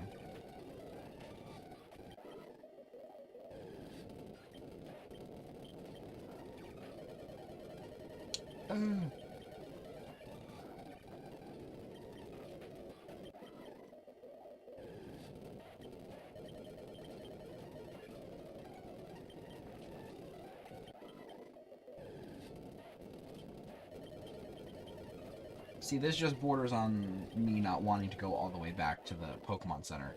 The only reason I am entertaining the Switch training of this right now is because I want that Moonstone so bad, and I just don't want to walk all the way back to the Pokemon Center right now just to heal my Geodude, when that can be more time spent trying to get my Moonstone. I need 2 Moonstones, too, so I don't know why I'm saying Moonstone singular. Like, I need multiple. This is not going the way I would hope it would.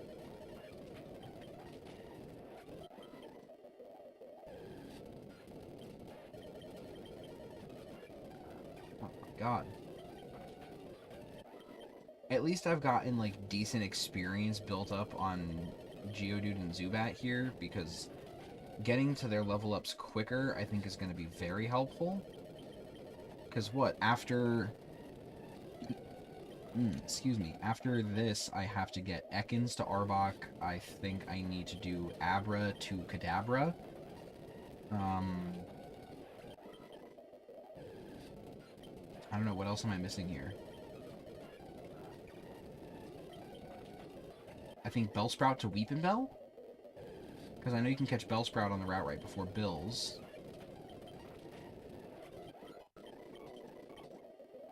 And I don't believe you get the Old Rod there, which means there's no chance for me to get Goldeen. So, like, I'm pretty sure that's it. I'm pretty sure I just need to get these 2 up, and then those 2 Pokemon that I still have yet to even encounter. Or 3 Pokemon that I've yet to even encounter. So only 5 Pokemon total.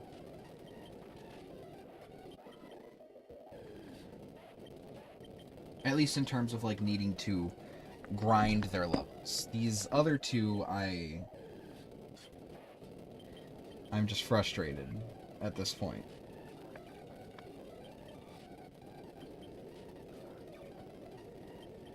Oh, wow. I'm just getting a lot of bad paralysis luck there.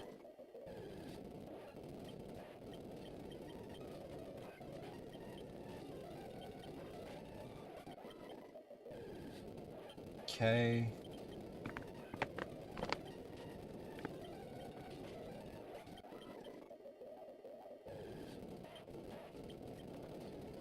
Didn't mean to stick in. Alright, we're gonna keep going. So, I mentioned this on the Friday stream, but I recently had, we recently had our friend over who brought, her son, our godson. Cutest kid ever, but because of that, we've watched all of the Lilo and Stitch movies that are out.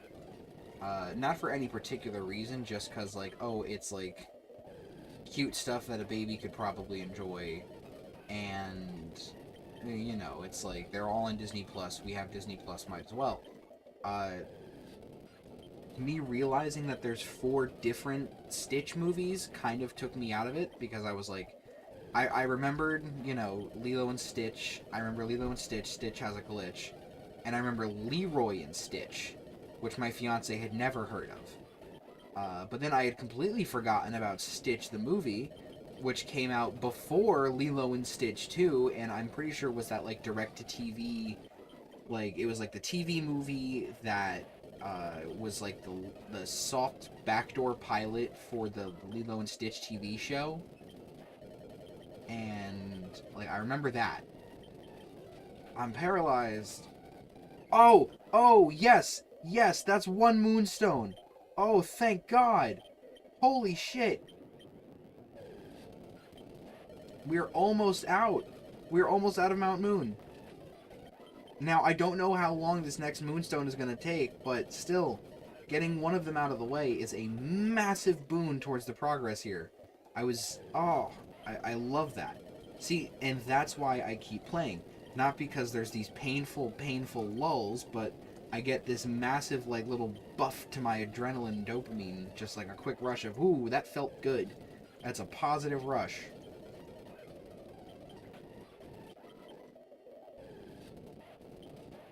Now, naturally, I just have to hope that I can continue my success on this front.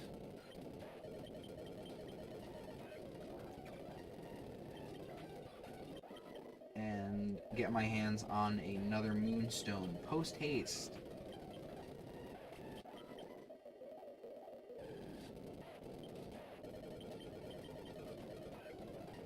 Also, you know, I'm doing decent work on getting a Geodude up in levels. Level 17 already. Only needs to be level 25 to evolve.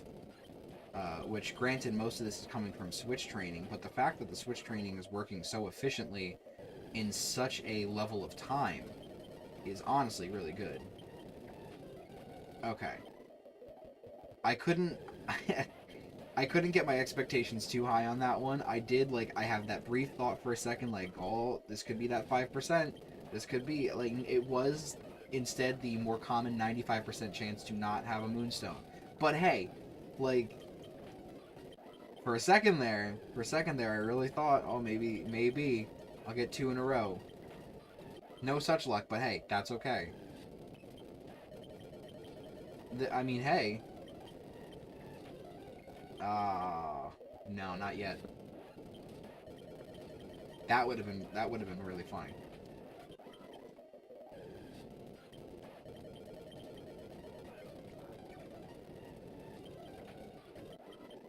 Okay. Already almost at level 18. That one, I think, is baffling. Geodude must have, like, a really good experience group if it's leveling up this quickly. Like, through Switch training, too. Against level 9s and 10s. Like, I'm not fighting the cream of the crop here. And garnering, like, a bunch of excess experience that, like, cutting it 2 ways, like, doesn't even change how much you get. Like we're still not getting a massive amount. But apparently it's enough to keep pushing Geodude closer and closer up to level threshold.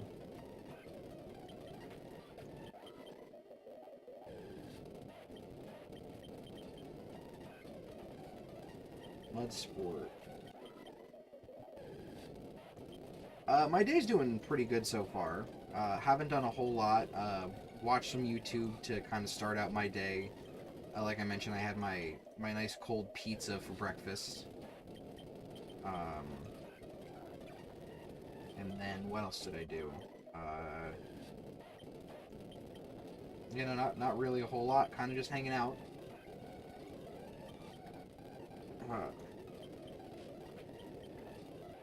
Had to give myself a little, like, free morning time, like, just for myself, before stream today. I started the Isaac, the Binding of Isaac daily run. I am gonna have to come back to it, just because, like, it's a real nail biter, but it was also, like, right before 1 o'clock, so I was like, alright, I want to get the stream started, like, at least roughly around the same time, to keep a bit of consistency. So I'll unpause that once I'm done with stream later.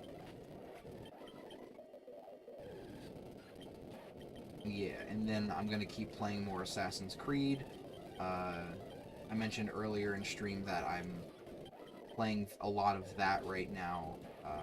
Finally, like, reinstalled the full collection on my Switch, and I'm gonna play that all the way through. I might do completion on there, but because, you know, it's the Switch, so there's no trophies or achievements, it's all, like, in-game completion. So it's, like, it's still fun, but it kind of lacks that little bit of extra oomph that the actual, like, achievements give me, I think.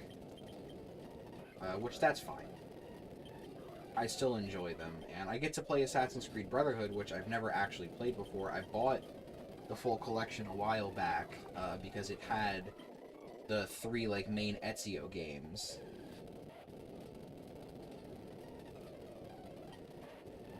Yeah, well, the other day, my brother-in-law, I was like, hey, I'm right before 2,000 points in hardcore points, and I asked him what I should play, and he said, make it a Pokemon game that you get your, like, 2,000th point on. So, like, I just started playing some more Pokemon stuff. And I do eventually want to get, like, all the mainline Pokemon badges. That's something that I want to have on my profile for my masteries. And I figured Gold and Silver would be appropriate. Pokemon Gold is actually my very first Pokemon game that I got, like 21 years ago. So it's been like a long journey of Pokemon in my life, and I feel like getting the Mastery and Pokemon Gold version would be paying tribute to, you know, my childhood and my first introduction to the game.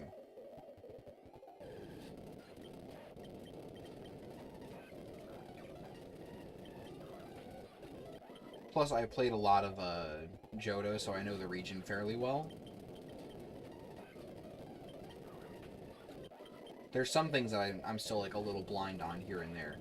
But, you know, I just gotta kind of get back into the groove of things and I start to get it again.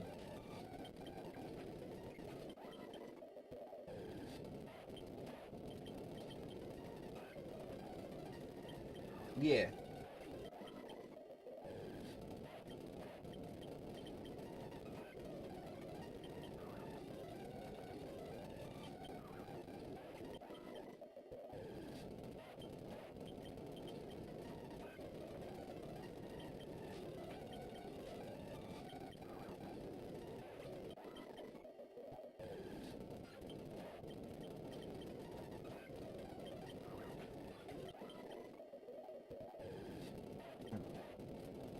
Wow, it's already 2:54. That's nuts.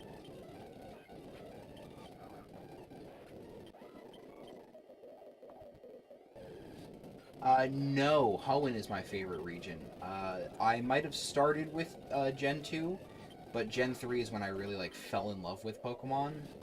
My favorite game for the longest time was Pokemon Emerald. And my first actual introduction to Gen 3, believe it or not, I traded my copy of Pokemon Gold for someone's copy of Pokemon Sapphire. And I played the shit out of that. I got Pokemon Leaf Green for my birthday one year, and I played the shit out of that. And then I got Emerald for my birthday the following year. And again, I played the shit out of that. Not to mention I was watching the anime every Saturday morning. And I absolutely adored Pokemon. Like, I started with Gen 2, and like I kind of branched into Gen 1 with the movies and the anime, but like my real love for Pokemon started with Gen 3, for sure. Although my favorite Pokemon is from the Johto region, actually. It's Heracross. Which I think is really funny that my favorite Pokemon isn't from my favorite region.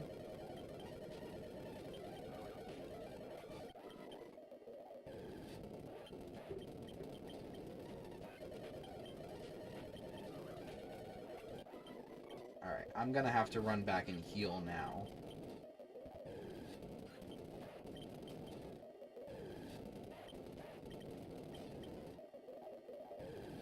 You really were the real best. I wouldn't say I was the real best.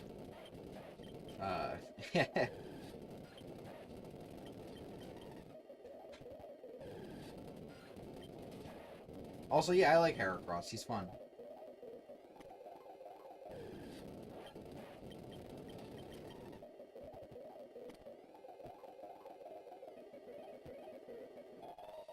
I'm sure there's a lot of people that have Heracross as their favorite Pokemon. You know, I mean, like, every Pokemon is someone's favorite, but I know, like, Heracross is, I think Heracross is a fairly popular one. All things considered. I mean, Heracross did get a Mega Evolution in, what was it? Was it in X and Y, or was it in, what's it, Omega Ruby Alpha Sapphire? I can never remember. I think it was in X and Y that Heracross got the Mega. But I definitely know that, a lot of people definitely like Heracross. He's just a really strong bug type, which, like, not a common thing. So I people liking him isn't that too shocking.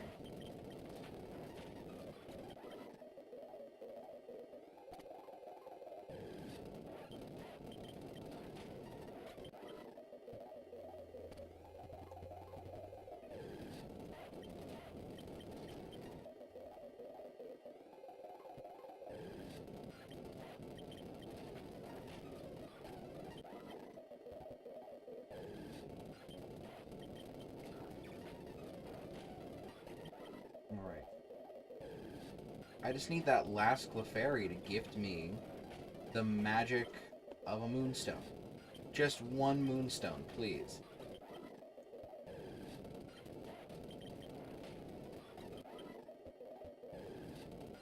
I'm definitely, like, have to be close to the RNG working in my favor.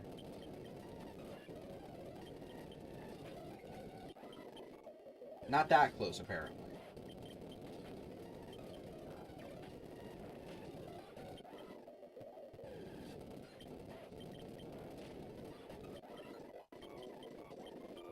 We are not learning self-destruct. No, thank you. We'll be passing on that.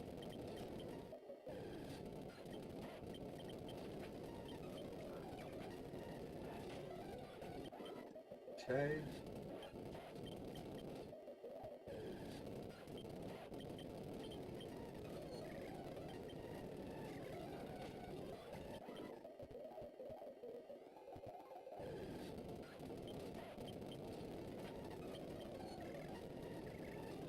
Oh, don't hurt yourself in confusion. Stop!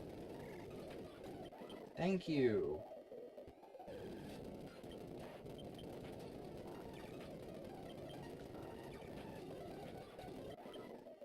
Should not be speed tying with a level 9 bigget. That's not cool.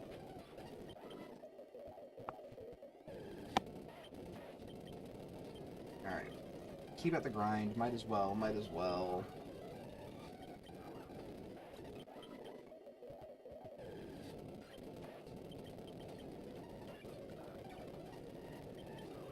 It's gotten to a low enough health where I can rationalize switch training.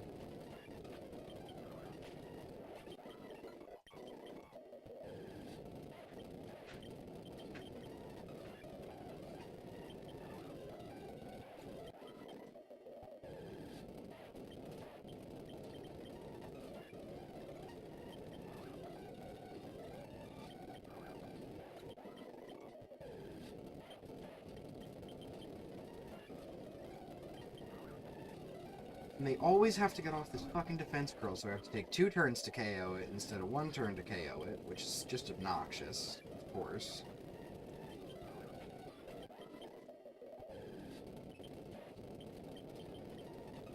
Could be the magic one. It wasn't the magic one.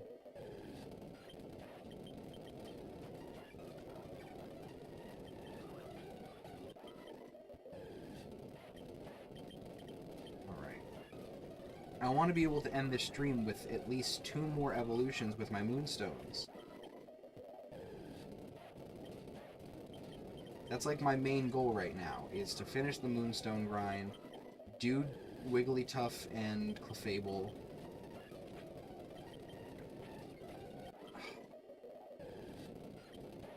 And I mean, like, at this rate, I might be able to throw in fucking Graveler onto the mix too. Depending on how long this this grind for the moonstones goes.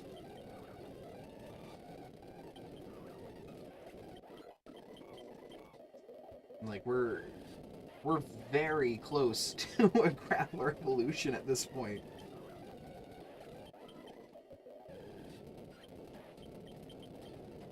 And we're still waiting on RNG to work on my side here.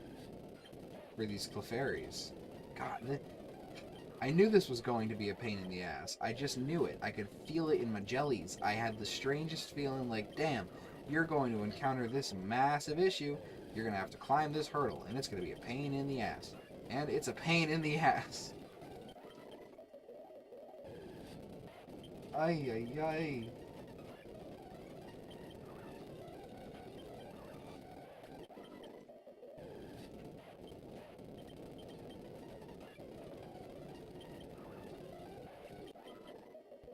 I hate that, like, it's not that I don't want my Geodude to evolve, it's just I hate that I don't want my Geodude to have an evolution before I encounter the remaining Moonstone. Because, like, it's not like I'm actively praying for this evolution to not come, but at the same time, like, I don't want to have this evolution happen before I find this Moonstone, because the evolution's going to take longer than hypothetically finding the Moonstone would. You know what I mean? Like,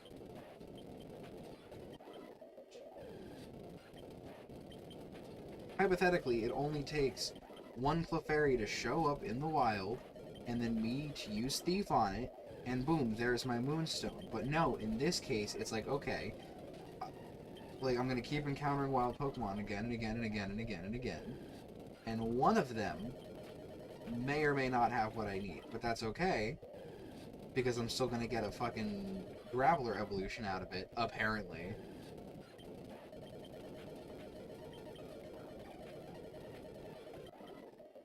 I am playing a dangerous game.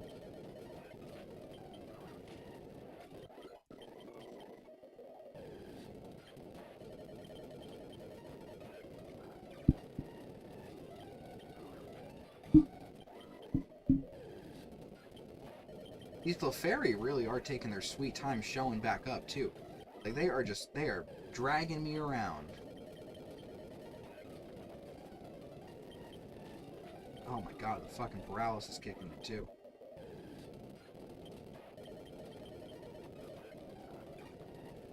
Got a level 23 Geodude.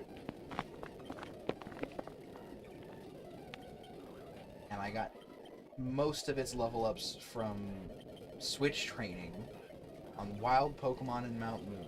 That's something that I never thought I would see me doing.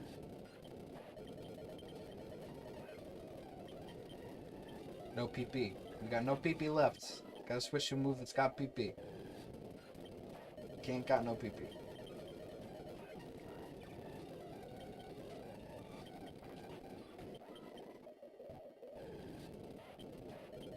God, let me see the other side of this cave.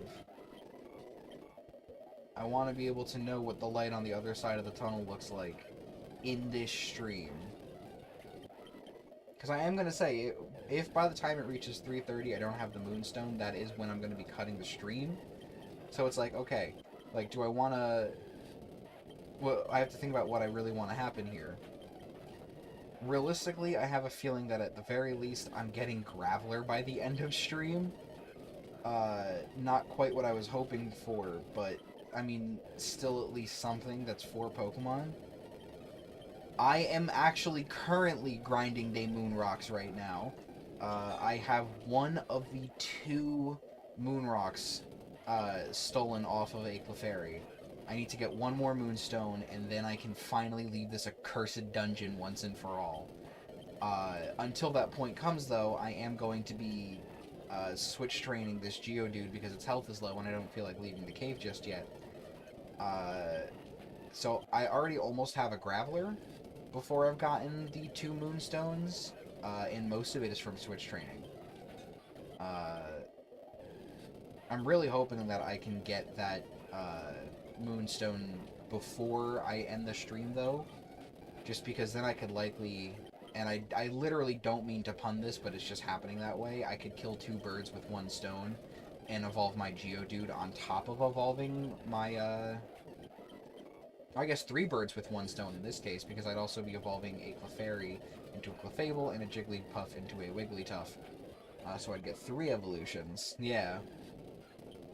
So we're kind of just having a blast here. This could be it, but I'm not banking on it. Please? Please. No. That is what we in the industry call pain and suffering. Now, it's our sentence of the day. Sage is experiencing pain and suffering.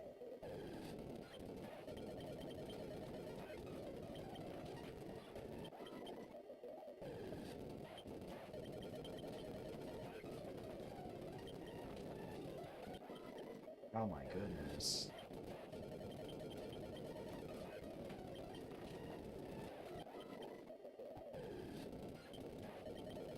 And, like, okay, the fact that this thing is already almost level 24 from just the Switch training is baffling. Like, I have barely actually grinded it against other wild Pokemon just because, like, Rock Throw has so little PP that it's, like, a pain in the butt for the Zubats, and then, like, Leech Life does not just... It does neutral damage, so these Pokemon have recovery on top of that. Hey.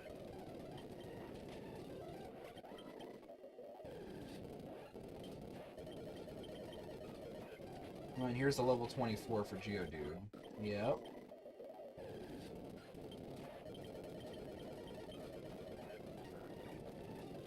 Yeah, it's looking like this,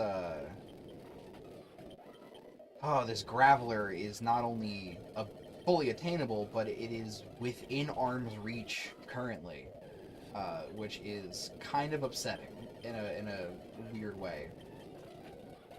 Because I was really hoping to find the Moonstones quicker.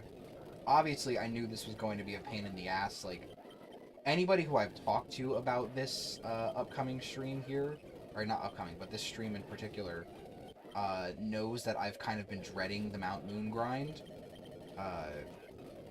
Just because it's so goddamn tedious having to go for 5% pickups. Thankfully, the next grind after this one is a significantly lesser one, considering it is just me throwing myself against a wall and getting paid for it.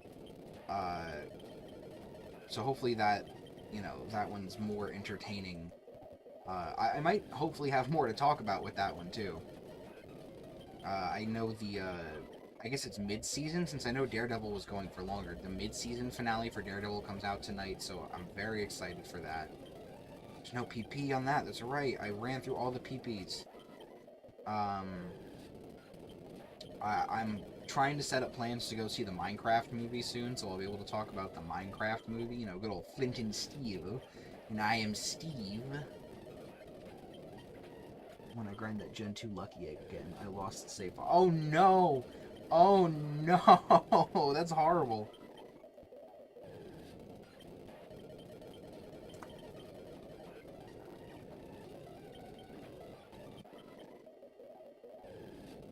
Okay.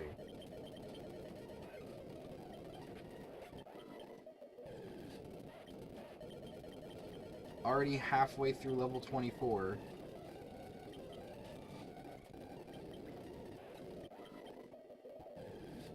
Come on, then.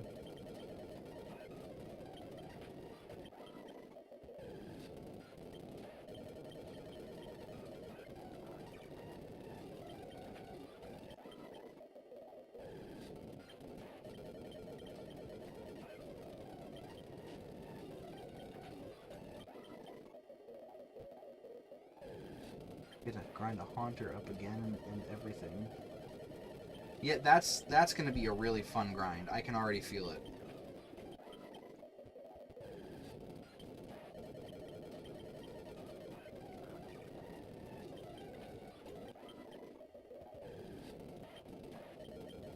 Ay, ay, ay. Come to me, my magical moonstone. Please. I'm begging of you. I was begging. On my hands and knees, and I said, I begged. I begged real good. Sorry, I don't know.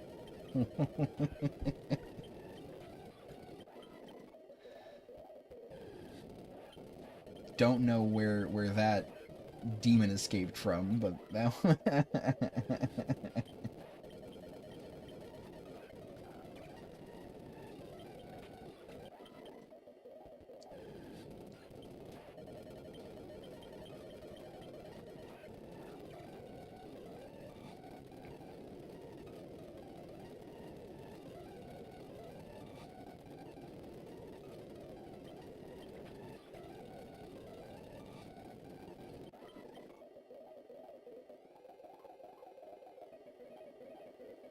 Sorry, 1 second.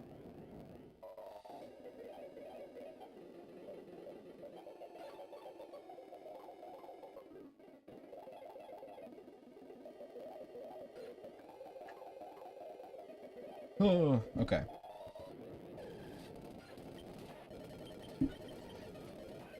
Oh man, I am so not tired of hearing that low HP sound yet.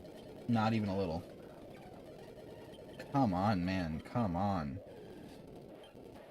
I can't escape it.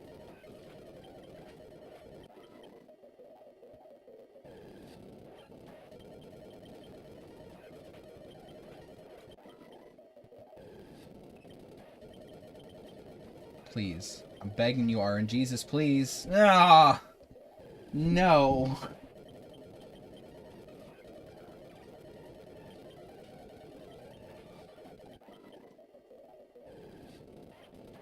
Alright, well, it looks like, the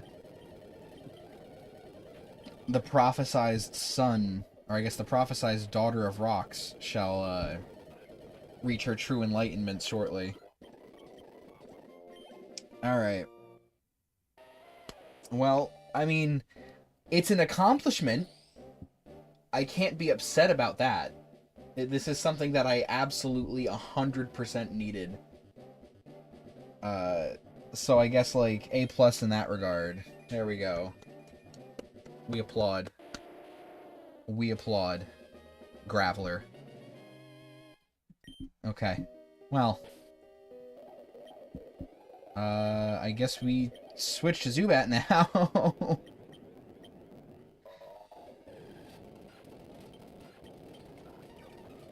Actually, let me do that.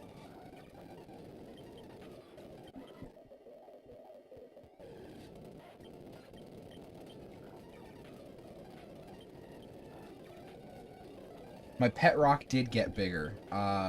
You know, usually they stay around the same size, but I've been feeding mine enough, healthy minerals. So... Sorry, that was horrible. I apologize for that shit joke.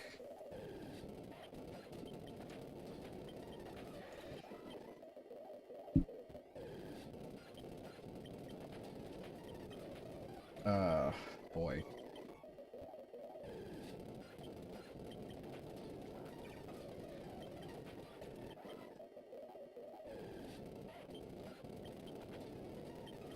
Let's see. I highly doubt that I'm gonna get Zubat to Golbat before I end stream. But let's keep our fingers crossed in the hope that maybe not Zubat to Golbat, but you know, maybe, just maybe, we get our last Moonstone. Who here is excited for that notion? Because I know I am. I'm very excited for the idea that I might be free of Mount Moon. I really want it to happen. Let me free from my rocky prison. I'm going to use this Pokemon instead.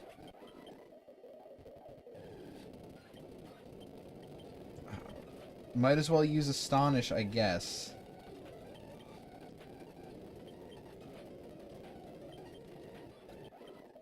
Wow.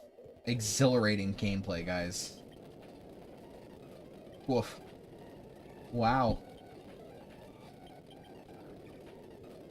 Give me healing. Shit. Would you look at that? Now I actually have to get the fuck out of Dodge.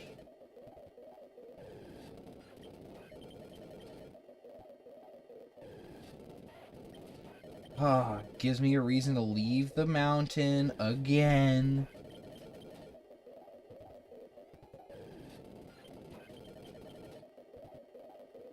Now, what I think would be the biggest insult to injury is if I encounter a Clefairy before I get out of the cave, and, Jesus Christ, and this Clefairy in particular, it has the Moonstone that I need.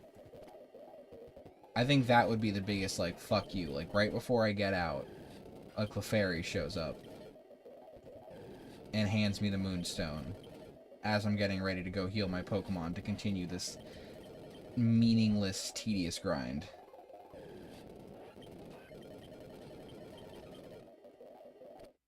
Unfortunately, unlike Small Ant, I'm not lucky when it's funny. So.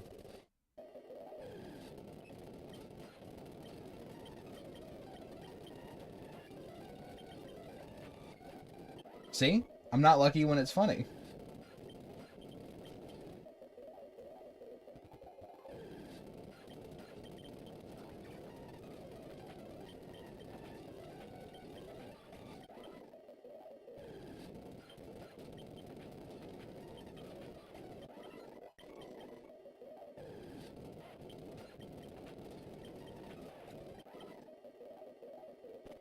Come on.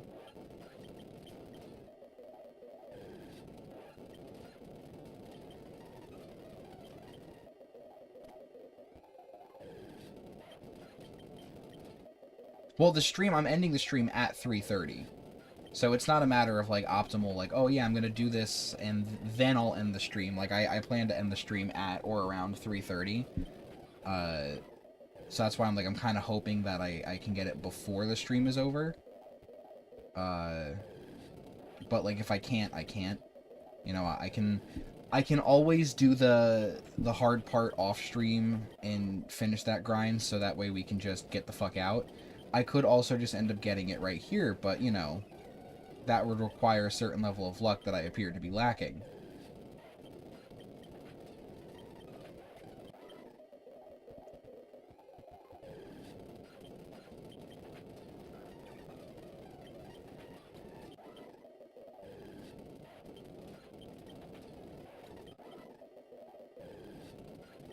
Oh, well, I mean, the grind, yeah. The grind would also be good to be getting done, like, before the stream is over. But, with Golem, or not Golem, Graveler, I'd have to get it up to the right level. And realistically, I'm not doing that before 3:30 within the next 10 minutes.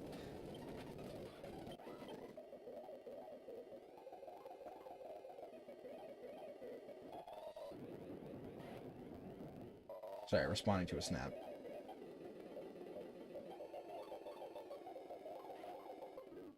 Okay. Okay. Alright. Okay. Okay. Okay. Alright. Okay. Alright. Alright. Alright. Okay. Sure thing. Sure thing, pal. Okay. Level 20. Whoop-de-fucking-do. Heal me up.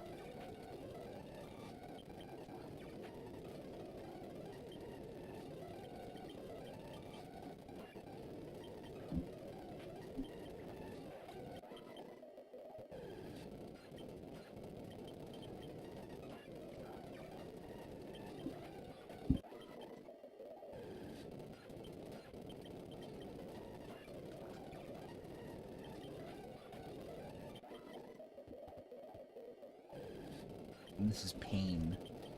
This is true pain.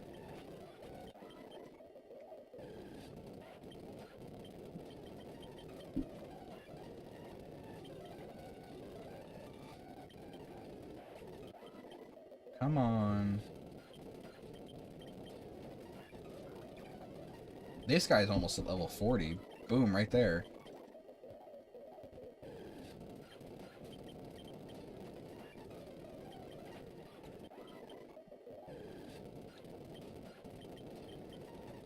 Man, this is like the Viridian Forest all over again. I am just absolutely dismantling the bat population of this cave.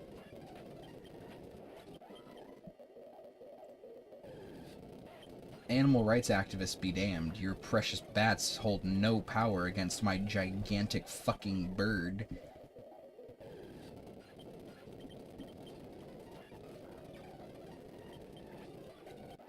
Oh, what's that? Your stupid fucking bats are blind? You know what I have to say to that? Quick attack.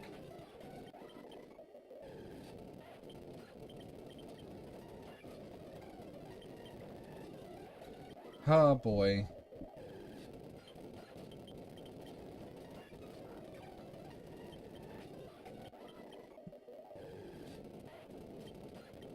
Alright, just a friendly reminder that tomorrow we'll be returning with more Mario Mon. which I'm sure is going to be a real blast and a half. Looking forward to just how good the game continues to be and continues to get as I play it. And then I'm looking for any and all garbage bin suggestions for this coming Friday. Right now, I don't have anything locked in for the garbage bin, but any suggestions that get thrown my way, I will be happy to consider. I'm also thinking about doing themed garbage bins, so I might do like a Nickelodeon night for one of them. I might do like a, I don't know, like a Cartoon Network themed one, Disney themed one. We could do like Where's Waldo night, stuff like that. So do keep that in mind. Any suggestions that you throw my way, I'll be happy to take.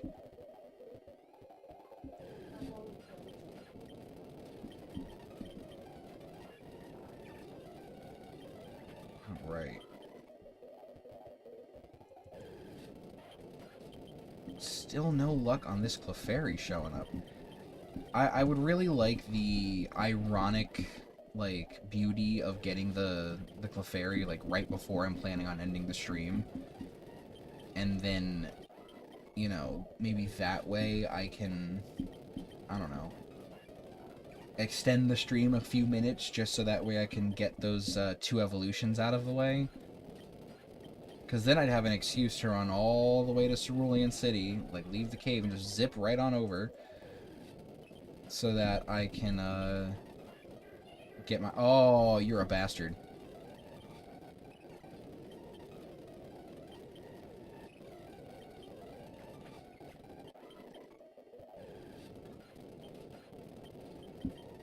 I'm not a lucky individual today.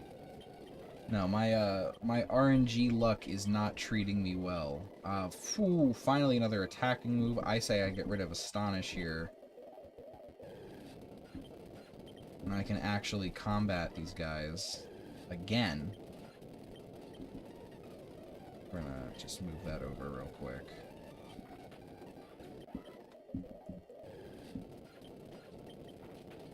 Yeah. Much better. So now I can grind against some more Pokemon. Maybe increase the speed of this grind a little bit. Fewer text boxes, faster damage being dealt out. I'll run from Geodude since I have no reliable type of damage against them without Bite.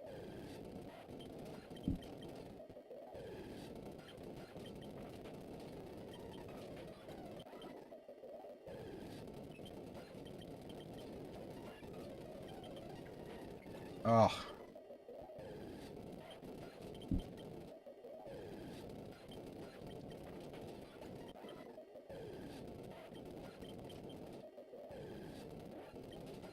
See, Impairs reliable kill now with super effective damage. Oh, stop it. Stop singing at me. No. No luck, no luck.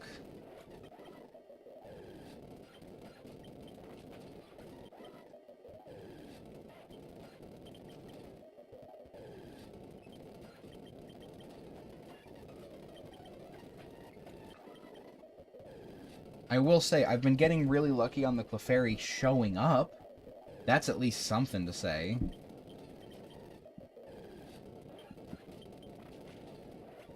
Alright, and we're gonna get level 22. Which I'm pretty happy about that, actually.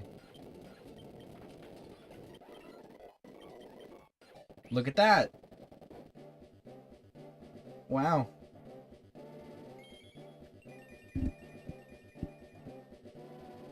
Wing Attack made this one all possible. We at least got Golbat. Shit. Well, now I literally just need to run away and hope for a Clefairy here.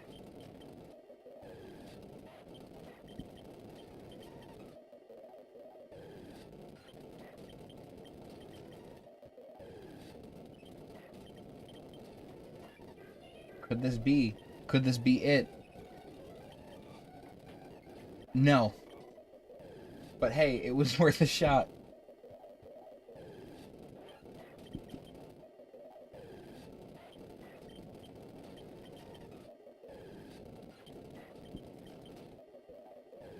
I always think that Zubat evolves into Golbat much later.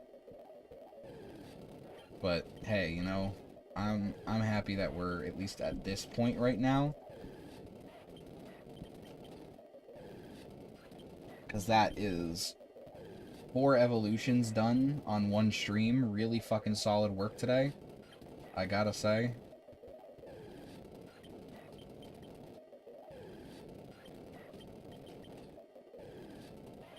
Oh, and you know what? You know what I can do? Since I'm specifically looking for this Clefairy now, save myself even more potential time here.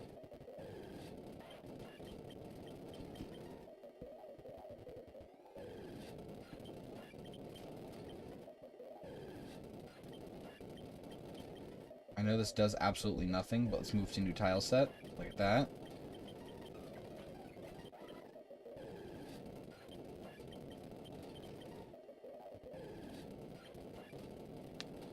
Okay.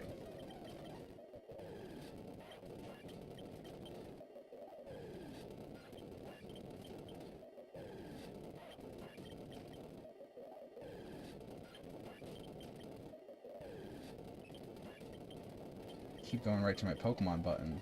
Yo! There it is! There it fucking is! Holy shit! We actually got it! Oh, man. Oh, fucking A. Alright, we are running right there. Shit. And see, there's that random-ass luck coming in. The stream decided to be funny in that exact moment. Alright, we're going... We're... Oh, boy.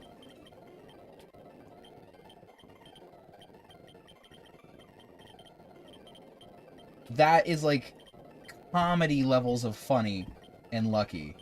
We're gonna move you in... Hang on. We're gonna move you into the party. We're gonna move you out of the party. Okay. Fuck.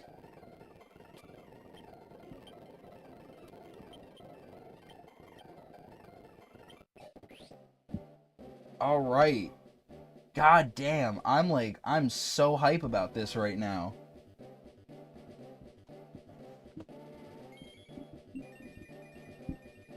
We got the Clefable. Okay. And we got the Jigglypuff. Man, this is the most insanely productive stream I've had for an Oaks Challenge since I have started doing these streams. This is the most productive one we've had. Let's just count it out real quick. With a grand whopping total, we have achieved... let me just find my spot. We got 1, 2, 3, 4, 5, 6, 7, 8, 9, 10, 11, 12, 13, 14, 15, 16, 17 different achievements on this stream. And that is 4, 8, 10, 12, 18. 18 total hardcore points with 17 achievements total. I gotta say, I'm impressed with everything that has happened today. I'm gonna just do a little pose up right here. So, thank you guys so much for coming out to today's stream. It was a real blast. It was a nail-biter towards the end, but we got the full goal of clearing Mount Moon. I did not expect that to happen in its entirety today, and I'm very happy that it did. Right at the timer, too. Fucking great. So yeah, thank you guys for coming out today. I had a blast. I'm looking forward to next week where we do a bit of a Nugget Bridge shenanigan, and then we finish up everything right before Misty, and hopefully we take out Misty herself. Tomorrow we'll be streaming right around the same time, roughly midday Eastern, where we will be jumping back into Super Mario Mon once more. Very much looking forward to that as well. And then, like I said, Friday, we are doing the garbage bin. We are returning to our local dumpster for a quick dive. Any games that you want to see, any kind of garbage bin franchise you want to see represented, feel free to let me know. I'll have a community post up tonight asking what you guys think. And as always, thank you for coming out again. All the support is wonderful. Love you guys, and I will see you tomorrow. Have a good day. All right, folks?